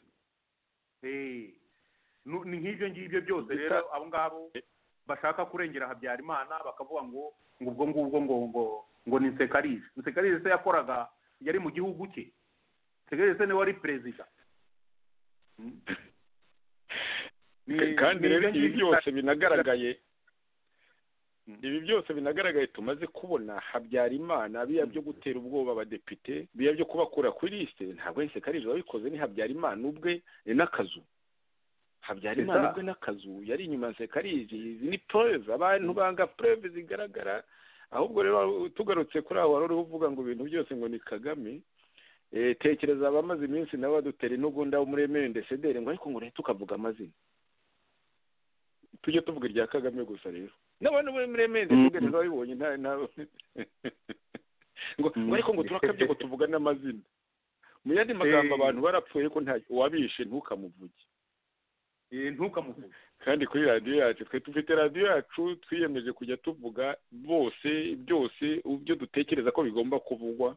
Ariko yo kuza kutuvuga ngo tujye duceceka ngo abicenye tujye bareka basugire basagambe twe kujya tubavuga, ibyo nyine ni mu yandi magambo yo ntekereza yuko harimo abavuga bati abantu bagira abategetsi babakwiye, mu yandi magambo kuba twaragize aba bategetsi bameze gutyo tubifitemo nk'abanyarwanda uruhare by'umwihariko abantu muri elite ndetse n'uko bibereza ubu ngubu tubifitemo rwose uruhare kuko iyo se hataza kubaho gufasha Museveni kariya kageni twabikora dufite Kagame ni gute bavuga ko uruhare ubutegetsi bwari buriho na elite yabwo yego kuko turaza kureba ndetse n'undi muntu ubivuga nagira ngo niba wumva iyo suje ya affaire Gatabazi nyine tuyivuzeho bihagije tube twicumbikiye ahangaha turebe gakeya no ku bandi batwandikiye cyangwa babandiki nagira ngo ugire icyo umbwira niba wumva twicumbikiye ahangaha niba wenda hari wayisoza gatoya noneho tukareba gatoya n'icyo abandi bavuga ijambo ni ryawe nagira ngo mbanze mbwira abatwumva ko mugenzi wacu Nkiko maze kumenya ko yagize ibibazo bya tekinike mu byuma bye mu rugo donc ntago ashobora gukomeza gukurikirana kino kiganiro ubwo rero ni Joseph nanjye ubwo ngubwo tugikomeza ku kibazo rero kuri affaire ya Gatabazi numvaga tumaze kuyivugaho bihagije niba abatwumva hari izindi témoignage nabo bafite bazazitugezeho kandi niba cyangwa se hari ahantu bumva batasobanukiwe neza nabwo tuzongera tuhagaruke gusa nyine icyo narangirizaho ni cya kindi twari turiho abanyarwanda tukwiye kuva mu miteto koko nta kuntu nyuma y'abantu bapfuye muri jenoside y'abatutsi muri 1994 nyuma ya jenoside y'abahutu yakozwe na FPR abantu bagakomeza kuba mu bintu bimeze by'imiteto ntibumve uburemere bw'ikibazo igihugu cyacu gifite bagashaka guhishira abicanyi uwo muco wo kumva ko wo kugira ubumwe n'umwicanyi kubera ko ngo muhuje ubwoko cyangwa muhuje akarere cyangwa se muhuje ibindi uwo muco ugomba gucika niba dushaka impinduka nyayo koko nyuma y'amarorerwa tumaze kubona ni ngombwa ko duca ukubiri n'uwo muco abanyarwanda ntabwo bakeneye gutegekwa n'abicanyi abanyarwanda bakeneye abantu babarebera mu nzego zose babamurikira mu nzego zose babungabunga umutekano wabo wa buri munsi batekereza ku iterambere ryabo batekereza ku mudendezo w'ingo zabo abanyarwanda bagashyira bakizana ntibahore mu bintu byo kubunza imitima bavuga se ngo noneho ngo ntibwikera hatabaye abagizi ba nabi batajya bamenyekana bica abantu babahohotera no ku bundi buryo bwose baba bakoresheje inzego z'ubutegetsi cyangwa se baba abandi nabo bakoresheje uburyo bwabo butagize aho buhuriye n'inzego z'ubutegetsi icyo kintu ni ikintu gikomeye cyane njye rwose nagira ngo nkishimangire uyu munsi kandi tuzakomeza no kugishimangira mu biganiro byacu abanyarwanda ni mucukubiri n'abicanyi umwicanyi nta kamaro ashobora kubagirira umwicanyi niba uyu munsi aguhaye agahenge ejo ntako azaguha kubera ko leta yica ntishobora kwisubiraho leta yica ntabwo aba ari ikwiye kuyobora igihugu icyo kintu tucyumvikaneho kandi tukizirikane kubera ko nicyo kizaduha kugera ku mpinduka twifuriza abanyarwanda urakoze cyane ndumva iyo ngingo kuri affaire Gatabazi rwose ivuga ikomoza ku bintu byinshi cyane mu byo twagiye tuvuga byaranze amarembera y'ingoma ya Habyarimana dufite n'ubundi buhamya bwinshi cyane yemwe n'abantu b'abakunzi ba Habyarimana harimo ababivuze uko biri, wenda ntitubonera akanya turaza nabo kubavuga, abavuze nyine ko yafere Gatabazi yabaye yafere nyine yakomeye cyane, yahungabanyije cyane iya mitegekere ya Habyarimana igahubuka, ndetse nakuriya gufasha Museveni muri ya ntambara ya Uganda, ko ryabaye ikosa rikomeye cyane. Tuza kubona akanya turabivuga, biravuga mu gitabo cya Dr James Gasana, kiriya gitabo du parti état garnison, rwose nawe arabivuga neza cyane, akavuga kuri ziriya ngingo zose zirindwi iriya tuvuga nyine natangiye mvuga, arabivuga Colonel Ben Ndengeyinka nawe arabivuga, ntitubonere umwanya ariko tuzawushaka umunsi cyane cyane tuzagera mu bya gisirikare, kuko nabyo bizaba byerekana uko ibintu byari bimeze, nuko nyine byagaragariye muri affaire Gatabazi, ariko siho honyine. Dr François Xavier Munyarugero nawe arabivuga cyane, nagira ngo igitabo cye rwose ni igitabo gikomeye cyiza cyane, kikubiyemo ibintu byinshi cyane, tukangurira benshi kugisoma. Ariko nagira ngo Eugene, niba kuri ziriya ngingo zirindwi hari icyo washoboye gusomamwo ube watanga incamake, bityo abakunzi ba radiyo yacu bazakishake bakigure bireberemo mu bindi byose bisigaye byinshi kandi byiza. Ijambo ni ryawe. Urakoze Joseph. Nibyo koko hari abanditsi benshi bagiye bandika ku bibazo by'ubutegetsi mu Rwanda kuva kera ku gihe cy'abami kugeza n'ubu ngubu. Muri abo rero Munyarugerero François Xavier arimo mu gitabo cye ku bijyanye na suje turiho, nagira ngo umenya inkiko ibyuma bye bitunganye, nagira ngo urebe muri studio niba gato ndebe ndebe kwa nkiko, icyo gihe twakongera tukamubaza wenda kugira icyo avuga kuri arahari nkiko, ndamubonye, reka mufungurire reka nyengure nkiko, nawe noneho twakongera tugasubira inyuma gato tukamureka akagira nawe icyo avuga kuri iriya feri ya Gatabazi. Nkiko uriho uranyumva?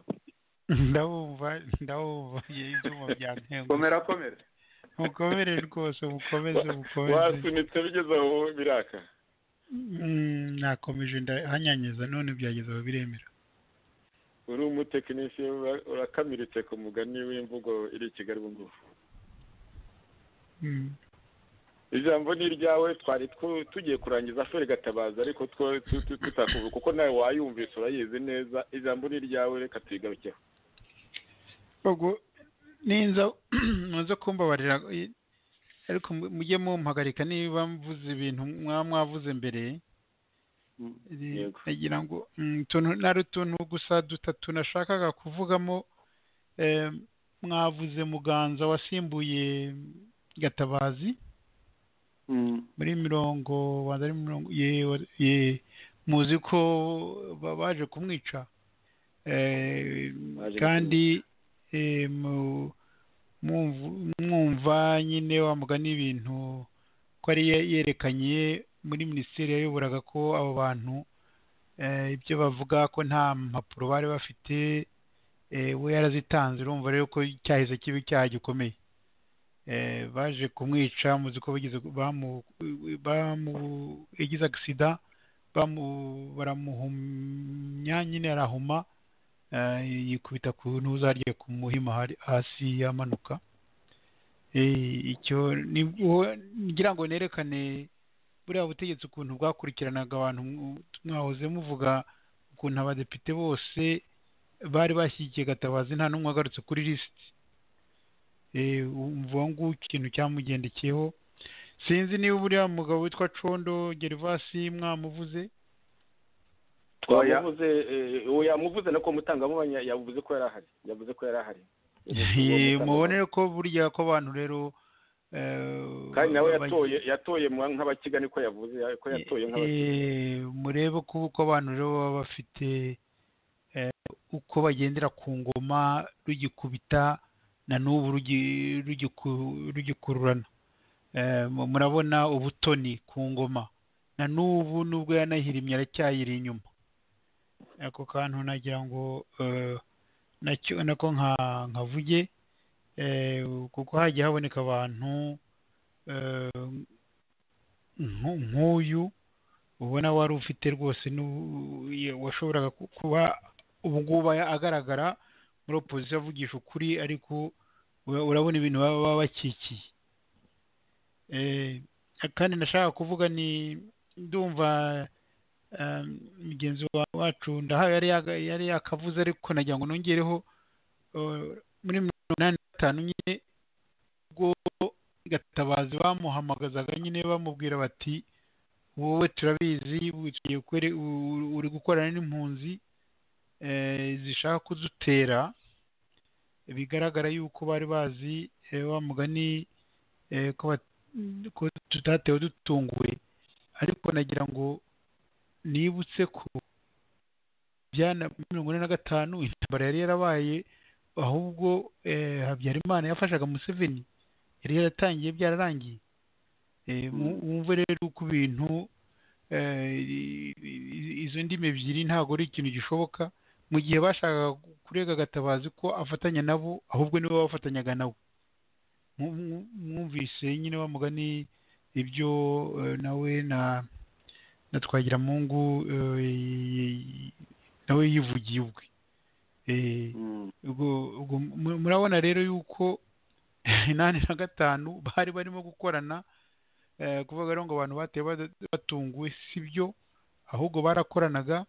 N'iriya ntambara bari bazi abayirimo, bari bazi ko abayifitiye urutirigongo ari abantu b'impunzi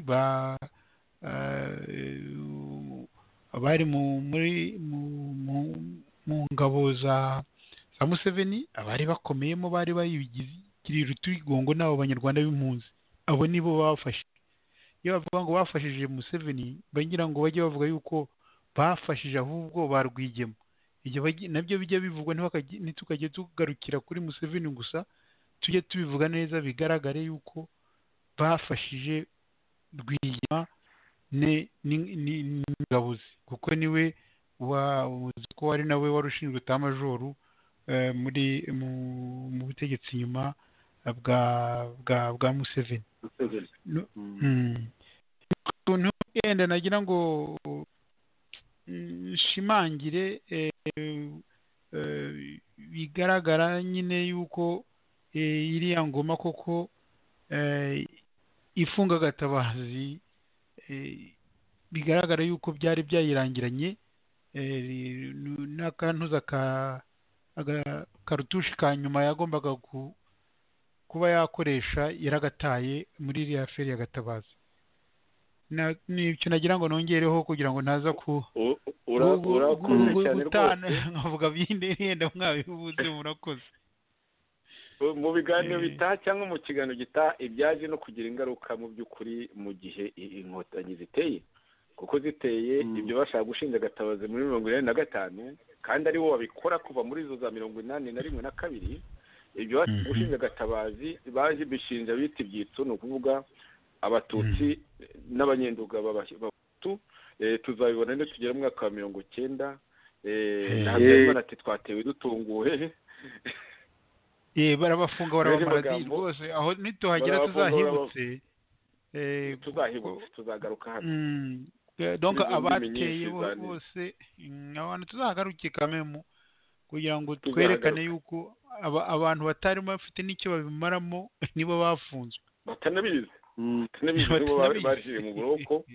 Urumva ko baga bategura abantu bazishyura ibyo batariye, batangiye kuri Gatabazi nyine bikaza kwandika baruwa nyine Habyarimana akabireba cyane cyane, bakagira ubwoba yuko bashobora kumwitira mu buroko, kandi byari bishyushye cyane.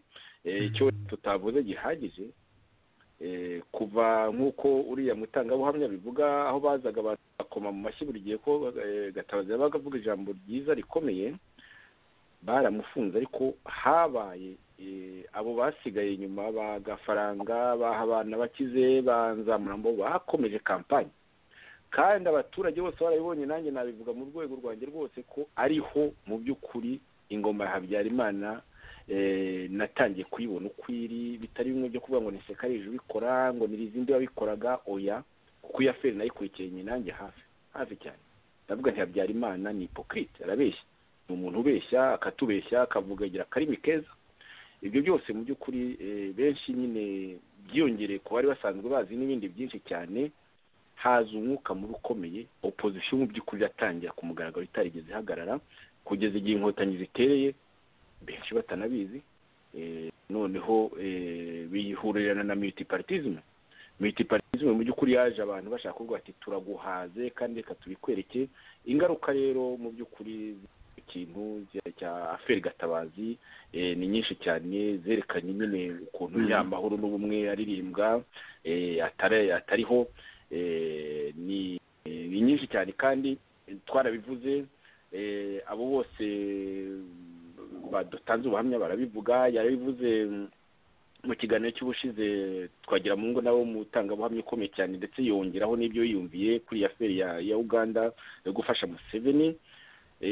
Noneho rero hari n'abandi tutari na James Gasana arabivuga, n'abandi nyinka barabivuga, Colonel Bemende nyinka arabivuga.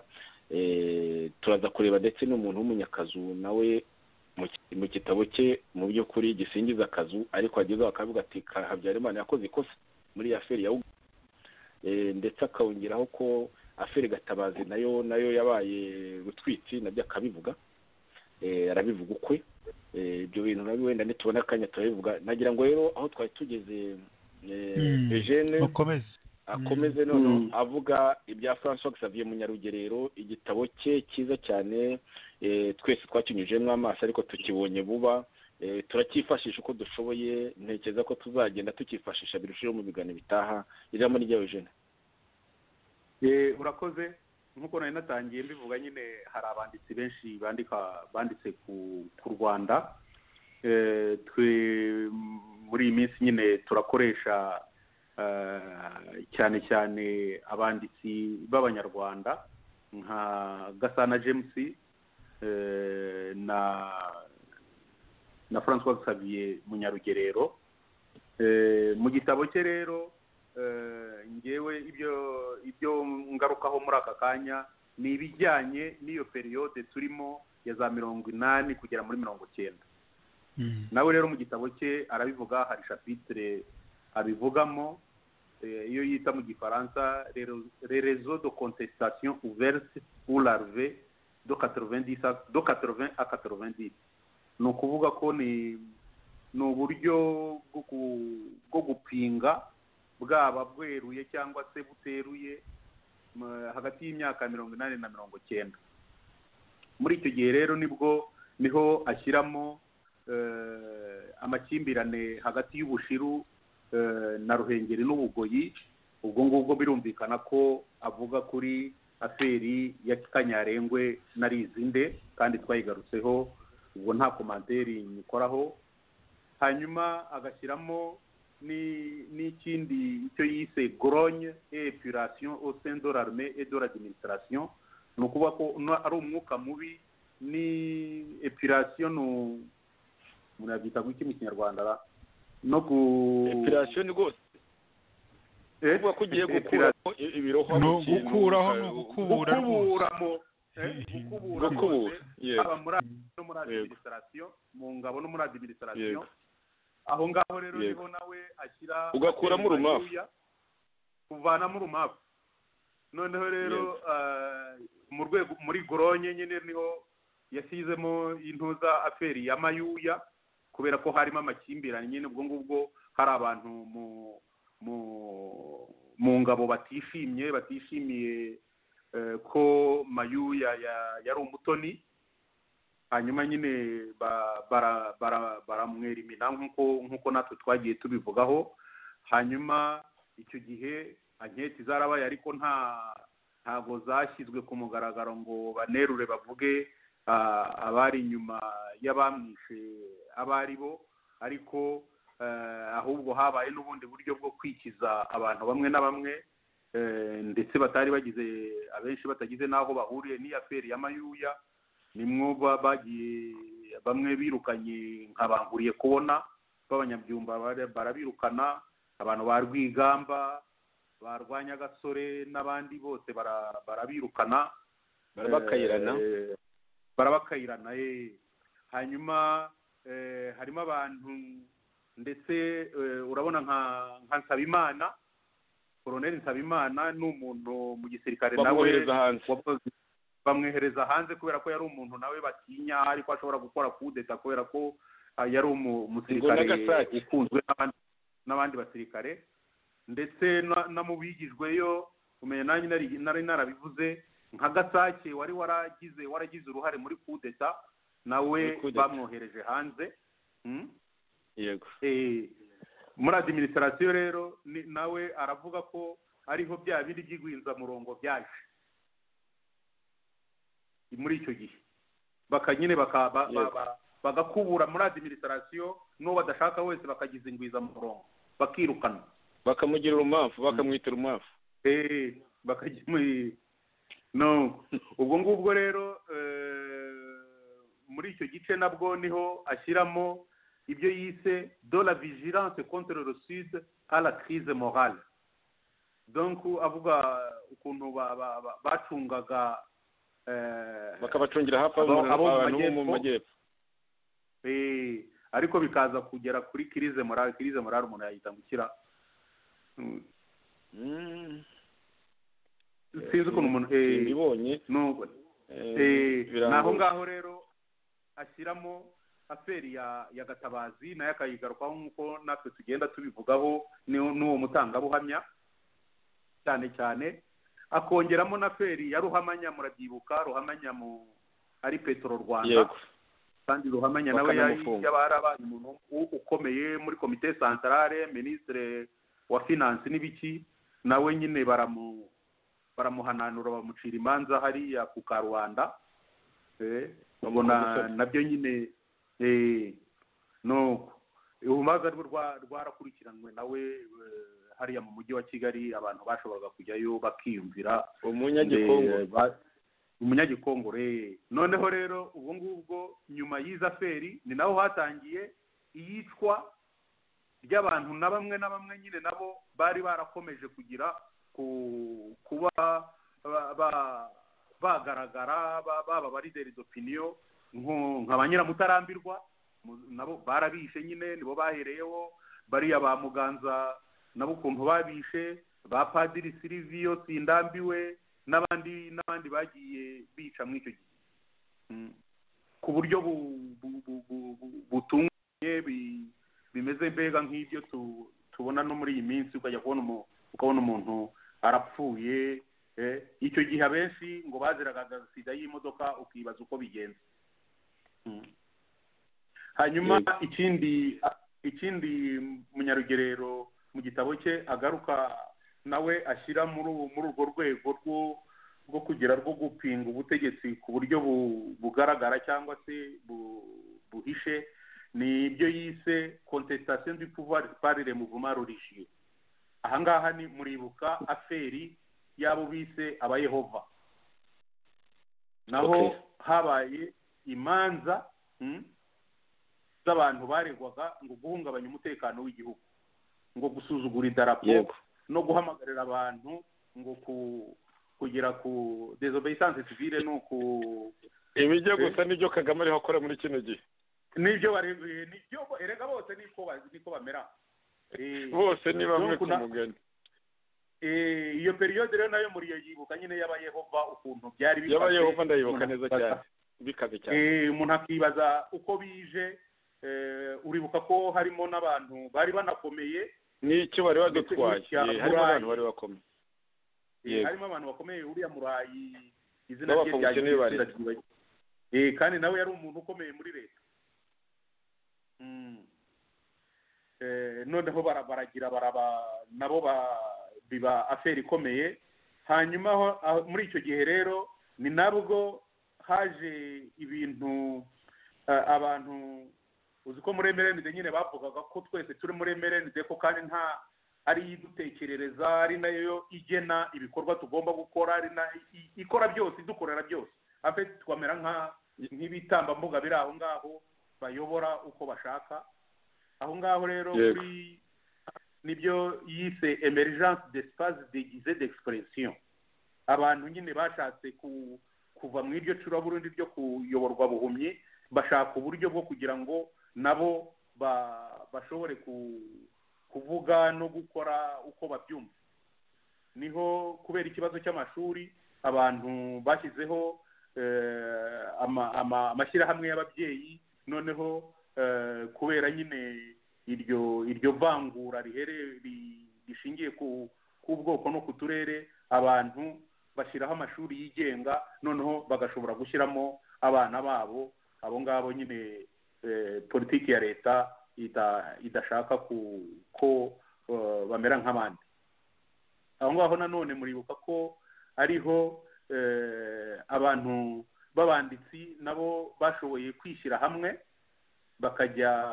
bagakora asosiyasiyo yitwa ibarwa noneho hatangira murabyibuka abantu nka ba Gasimba François Xavier mu ntuza mu nyandiko ye yise Isiha Rusahuzi murayibuka nyine Isiha Rusahuzi avuga abantu bo muri emerenide nyine ukuntu basahura hanyuma ubwo no muri icyo gihe se Musambi nawe yanditse indi yitwaga ubwato mu muhengeri nabyo murabyibuka cyane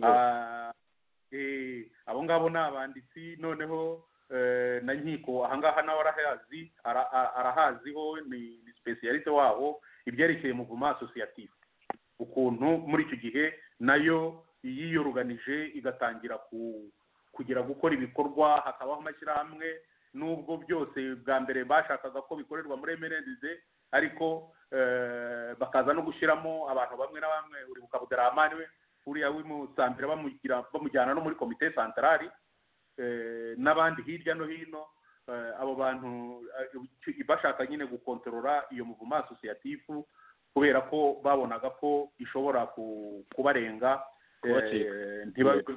bakifiteho memizi ukuboko noneho hari n'ikindi avuga icyo kintu nyine nk'isoma cyanyibukije byinshi ni ibyerekeye ibyo yise de la compétition sportive au militantisme politique muribuka ko muri ibyo bihe habayeho ibintu by'amakipe hari amakipe akomeye nka za Rayon Sport Rayon Sport yari imeze nk'ishyaka yari yarabaye namukura ndetse abantu cyane cyane ko Rayon Sport cyane cyane Rayon Sport Rayon Sport yari imeze nk'ishyaka rwose wabonaga nyine hari amakipe za Kiyovu kubera ko zari kumwe na Muvoma n'ibiki byose uriya Muvoma niwe wari yabigaragazaga nawe yarabigaragaza nyine n'ibiki byose urabuka mu ruhengeri ba Zedi bafite ikipe yabo ya Mukungwa yego uribuka ko hari na Etenseri mu uribuka Panteri na Bantekarije na ba Rwagapirita n'abandi Panteri imeze nka Peri y'ubu ngubu yego imeze nk'iyo ngiyo uribuka bafotse bafite za stiri bakanamufunga fotse kandi azize ibyo baranamufunze abizize donc habayeho ikintu kubera ko na buri prefecture yagezaho ishaka kugira ikipe yayo rwose ku buryo nyine abantu bari basigaye bafata ayo makipe nk'amashyaka bagashaka nyine uribuka ko na Murego nawe na Rayon Sport Murego nawe hajemo ibintu bya politiki cyane yaranafunzwe yafunzwe kubera ibyo byo kwiyopoza kuri Habyarimana washakaga no kumujyana mu ntuza muri biriya byo muri kujya gukora muri oyuwa n'ibiki byose bafite ibindi bapfa ariko urabona ko no kuba yari perezida wa Rayon Sport nabyo byatumye abafana ba Rayon Sport nabo nyine binjira nko mu kintu kimeze nk'intambara ya politiki nk'ishyaka rya opposition yego ku buryo nyine ibyo bintu byose nyine bwari uburyo bwo kugira ngo abantu bwo kwigobotora MRN agahotoro kari gahari bavuga bati rwose tugira aho tuvugira tugira ubuhumekero tugira icyo dukunda kitari icyo badutegetse gukunda sesa noneho rero muribuka ko n'icyo gihe nyine kugeza muri za 90 ariho haje nyine hatangiye kuvuka ibinyamakuru ubwo ngubwo byo tuzanabigeraho mu gihe cya multipartisme n'intambara aho ibinyamakuru byabaye byinshi n'iki byose nyine ugasanga nabyo bigiyeho birwana ugasanga ari ibinyamakuru bidatanga amakuru aya ngaya nk'uko bisanzwe ariko asanga ari ibinyamakuru nabyo bimirita bimeze nk'ibirwanya ishyaka ibyo ngibyo byose rero nibyo Munyarugerero avuga mw'icyo gipande hagati ya 80 na 90 noneho akagera kuri multipartisme n'intambara nako ruzarusha ibyo ngibyo natwe ntabwo turahagera tuzabigeraho mu biganiro byacu bigiye kuza muri make rero nuko nguko igitabo cya Munyarugerero ku bijyanye n'iki gika turiho cyerekeye imyaka ya nyuma y'ubutegetsi bwa MRND na Habyarimana ni ibi ngibi abivugaho. Murakoze.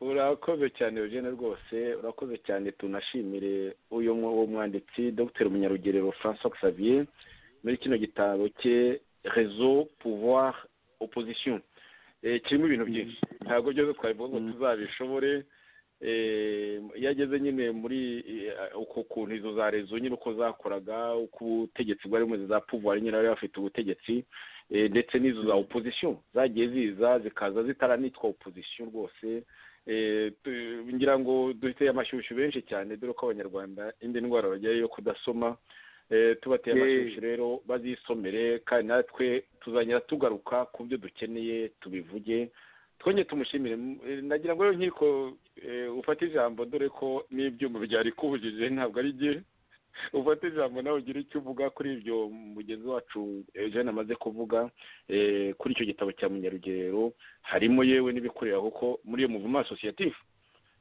wari ukomeyemo cyane uri ku isonga ijambo ni ryawe nkiko.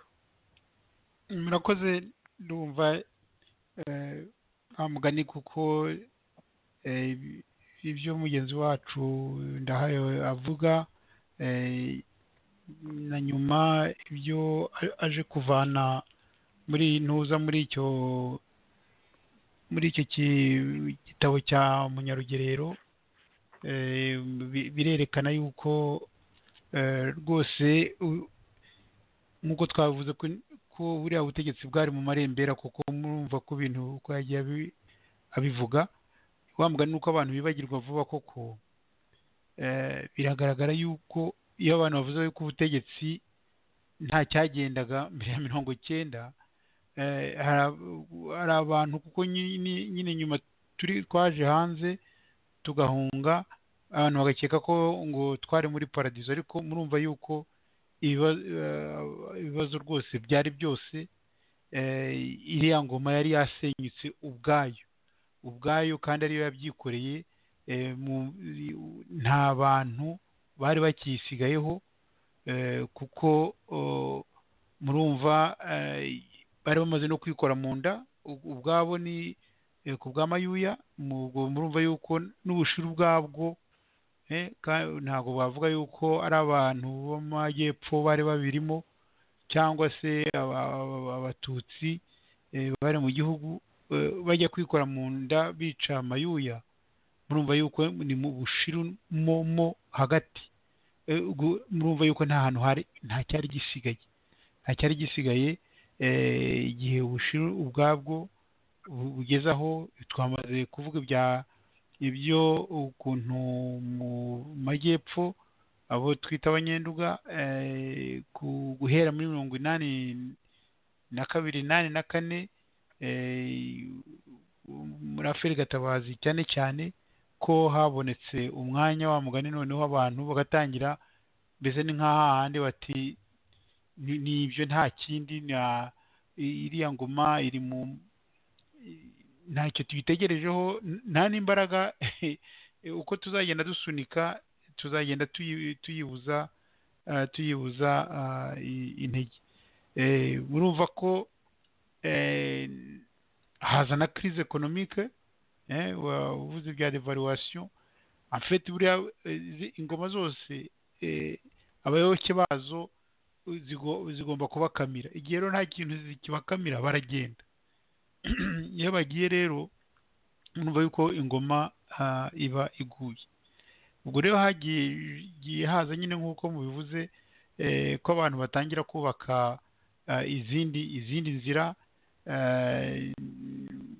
Ndahayo mugezi wacu yigeze kuvuga iby'amashuri makuru, abantu cyane cyane mu majyepfo no mu Batutsi banafatanyije bashyizeho bubaka amashuri kugira ngo abana babo bashobore kwiga, bashobore guhumuka, bashobore kugira ubuhanga bwabo muri tekiniki cyangwa se mu gutekereza birebire n'indi myuga cyangwa se n'ibindi byose. Iyo no opposition urumva yari imaze kuza yuko abantu batangiye kuvuga bati ibintu by'amashuri natwe reka tuyiremere. Ndibuka ko bashatse no kuvuga ngo ntabwo bazazemera, ariko icyo gihe ndivuga amashuri tuyashyiraho twabaye ati ni kazi kabo, twebwe akazi niba ari akazi kakenerwa tuzaga tubaha akazi mu bintu ko abantu barimo gushaka akazi, cyane cyane nk'uko abantu bagiye no mu bucuruzi nyine.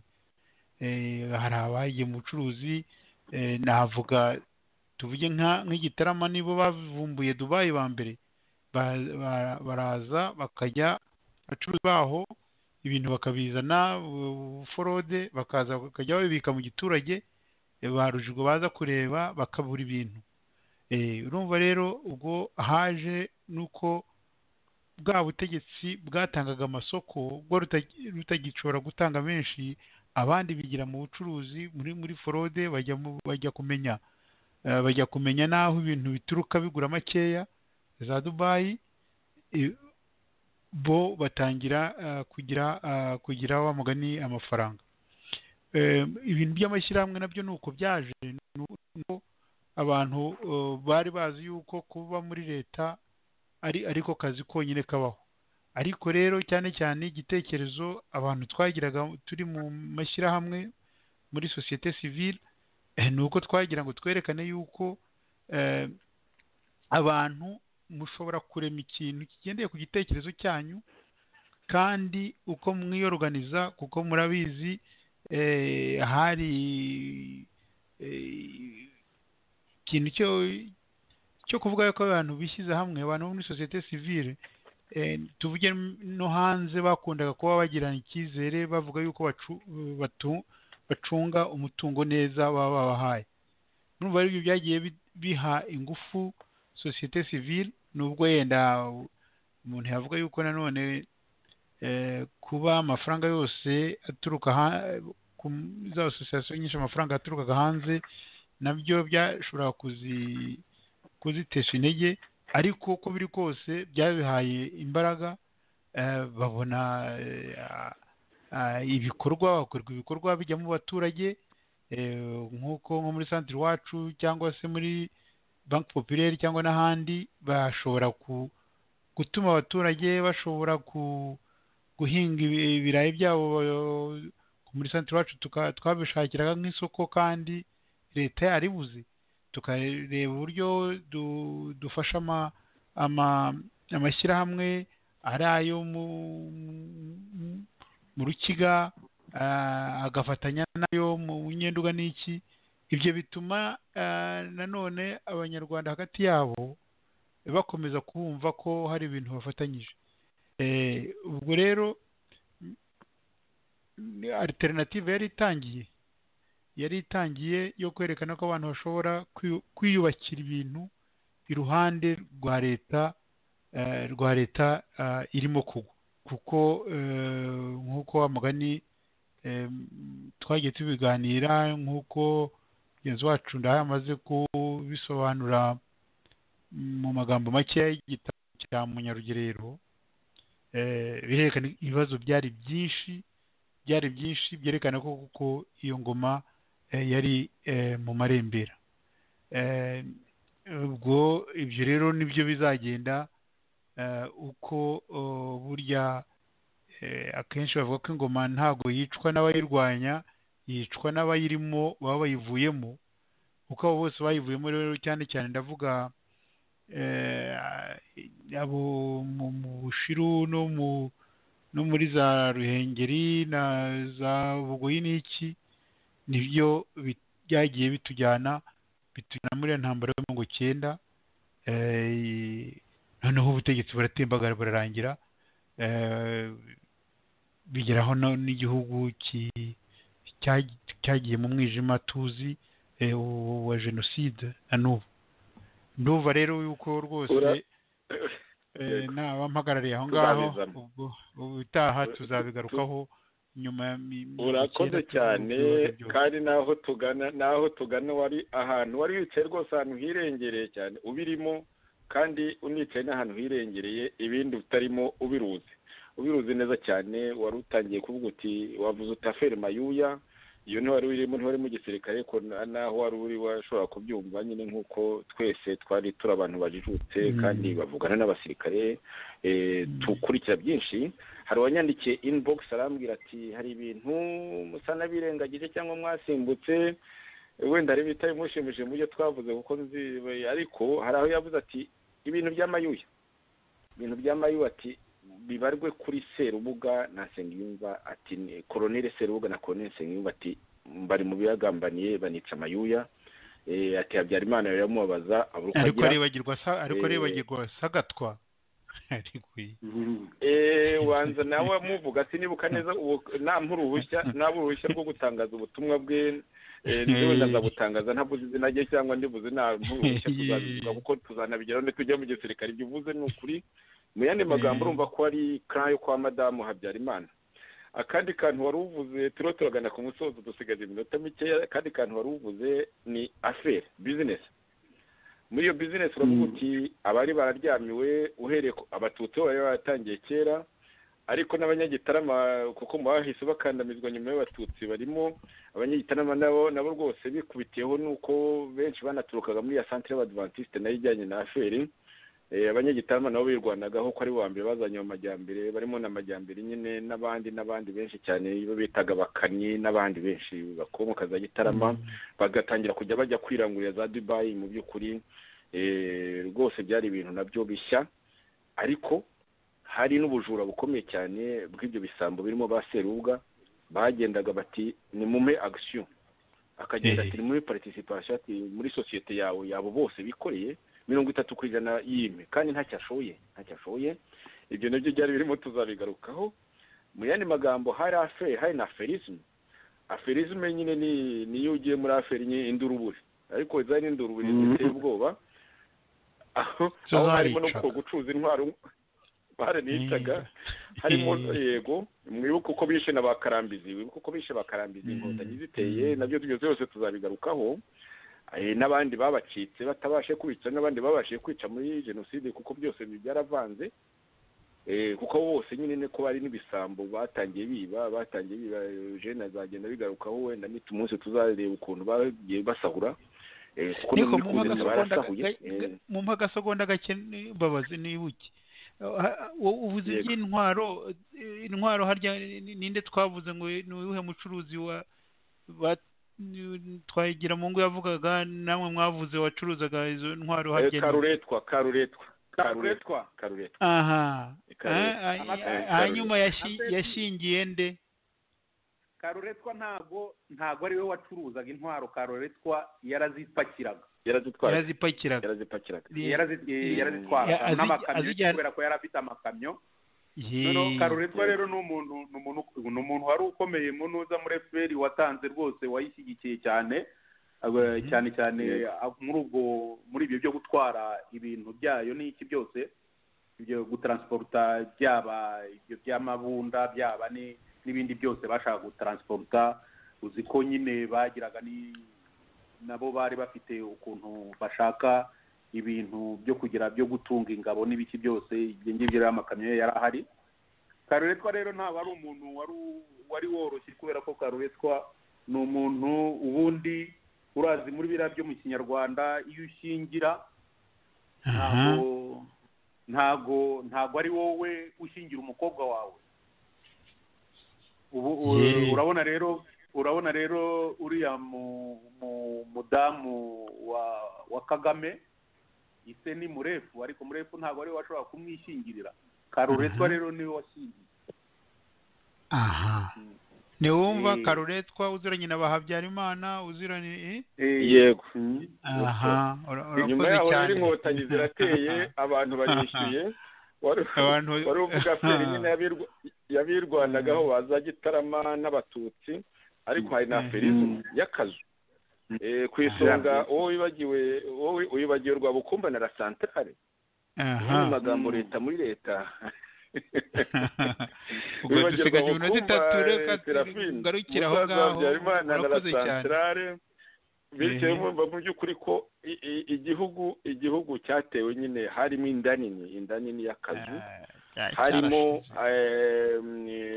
cyari cyarashize harimo gukorana n'abazagitera bakanagifata nyine ibyo bapfuye ubwo nibo babizi cyangwa natwe tuzabisesengura kuko natwe ntabwo tuyoboye gusesengura ibyo byose. Rero abafite mu by'uko abaharanira nyine ko ngo abakotanira umurage wa MNDCD tugomba kubumvisha ukuri kuko uku niko kuri. Nagira ngo rero nshuti nagira ngo mbashimire Eugene na Nkiko, nashimire inshuti zikomeje kuza ari nyinshi kutwumva ndetse ziduha n'ibitekerezo. Eugene nta kantu wenda wifuza kurenzaho umunota umwe wafata ijambo gato. Yego warangize nabyo nta jambo rihambaye nari mfite ryo kongeraho. Nagira gusa no gukangurira abanyarwanda niba turi muri ibi biganiro ntago ari ibintu byo kwiganirira cyangwa byo guta igihe, ni ukugira ngo tubumve RND, Mouvement Révolutionnaire National pour le Développement. Twishimire ibyiza Perezida Habyarimana yatugiriye. Président fondateur wa mouvement révolutionnaire, iharanira amajyambere y'igihugu, amahame y'iremezo ry'icyo cyiza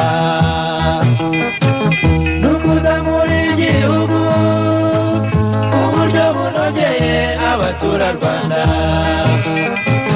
ku buryo buvuguruza ibyariho. Ibyo bigakorwa n'abaturagihugu ubwabo kandi akaba ari nabo bigenewe. Amahoro n'ubumwe bw'igihugu mu butabera n'uburyamire nibyo bizatuma twese twumvikana tugafatana urunana. Umugore n'umugabo cyane rubyiruko,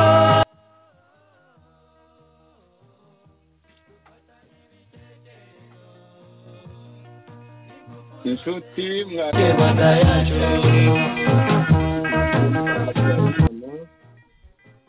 ingoma ya Habyarimana mu marembera umwaka w'igihumbi kimwe magana cyenda mirongo inani na kane, umwaka w'igihumbi kimwe magana cyenda mirongo icyenda. Aferi Gatabazi niyo twibanzeho cyane. Ubu ngubu rero turangiye kino kiganiro twari tugize ibyuma byari bitengutse gatoya, ariko niho tukirangirije kino kiganiro ni aho utaha.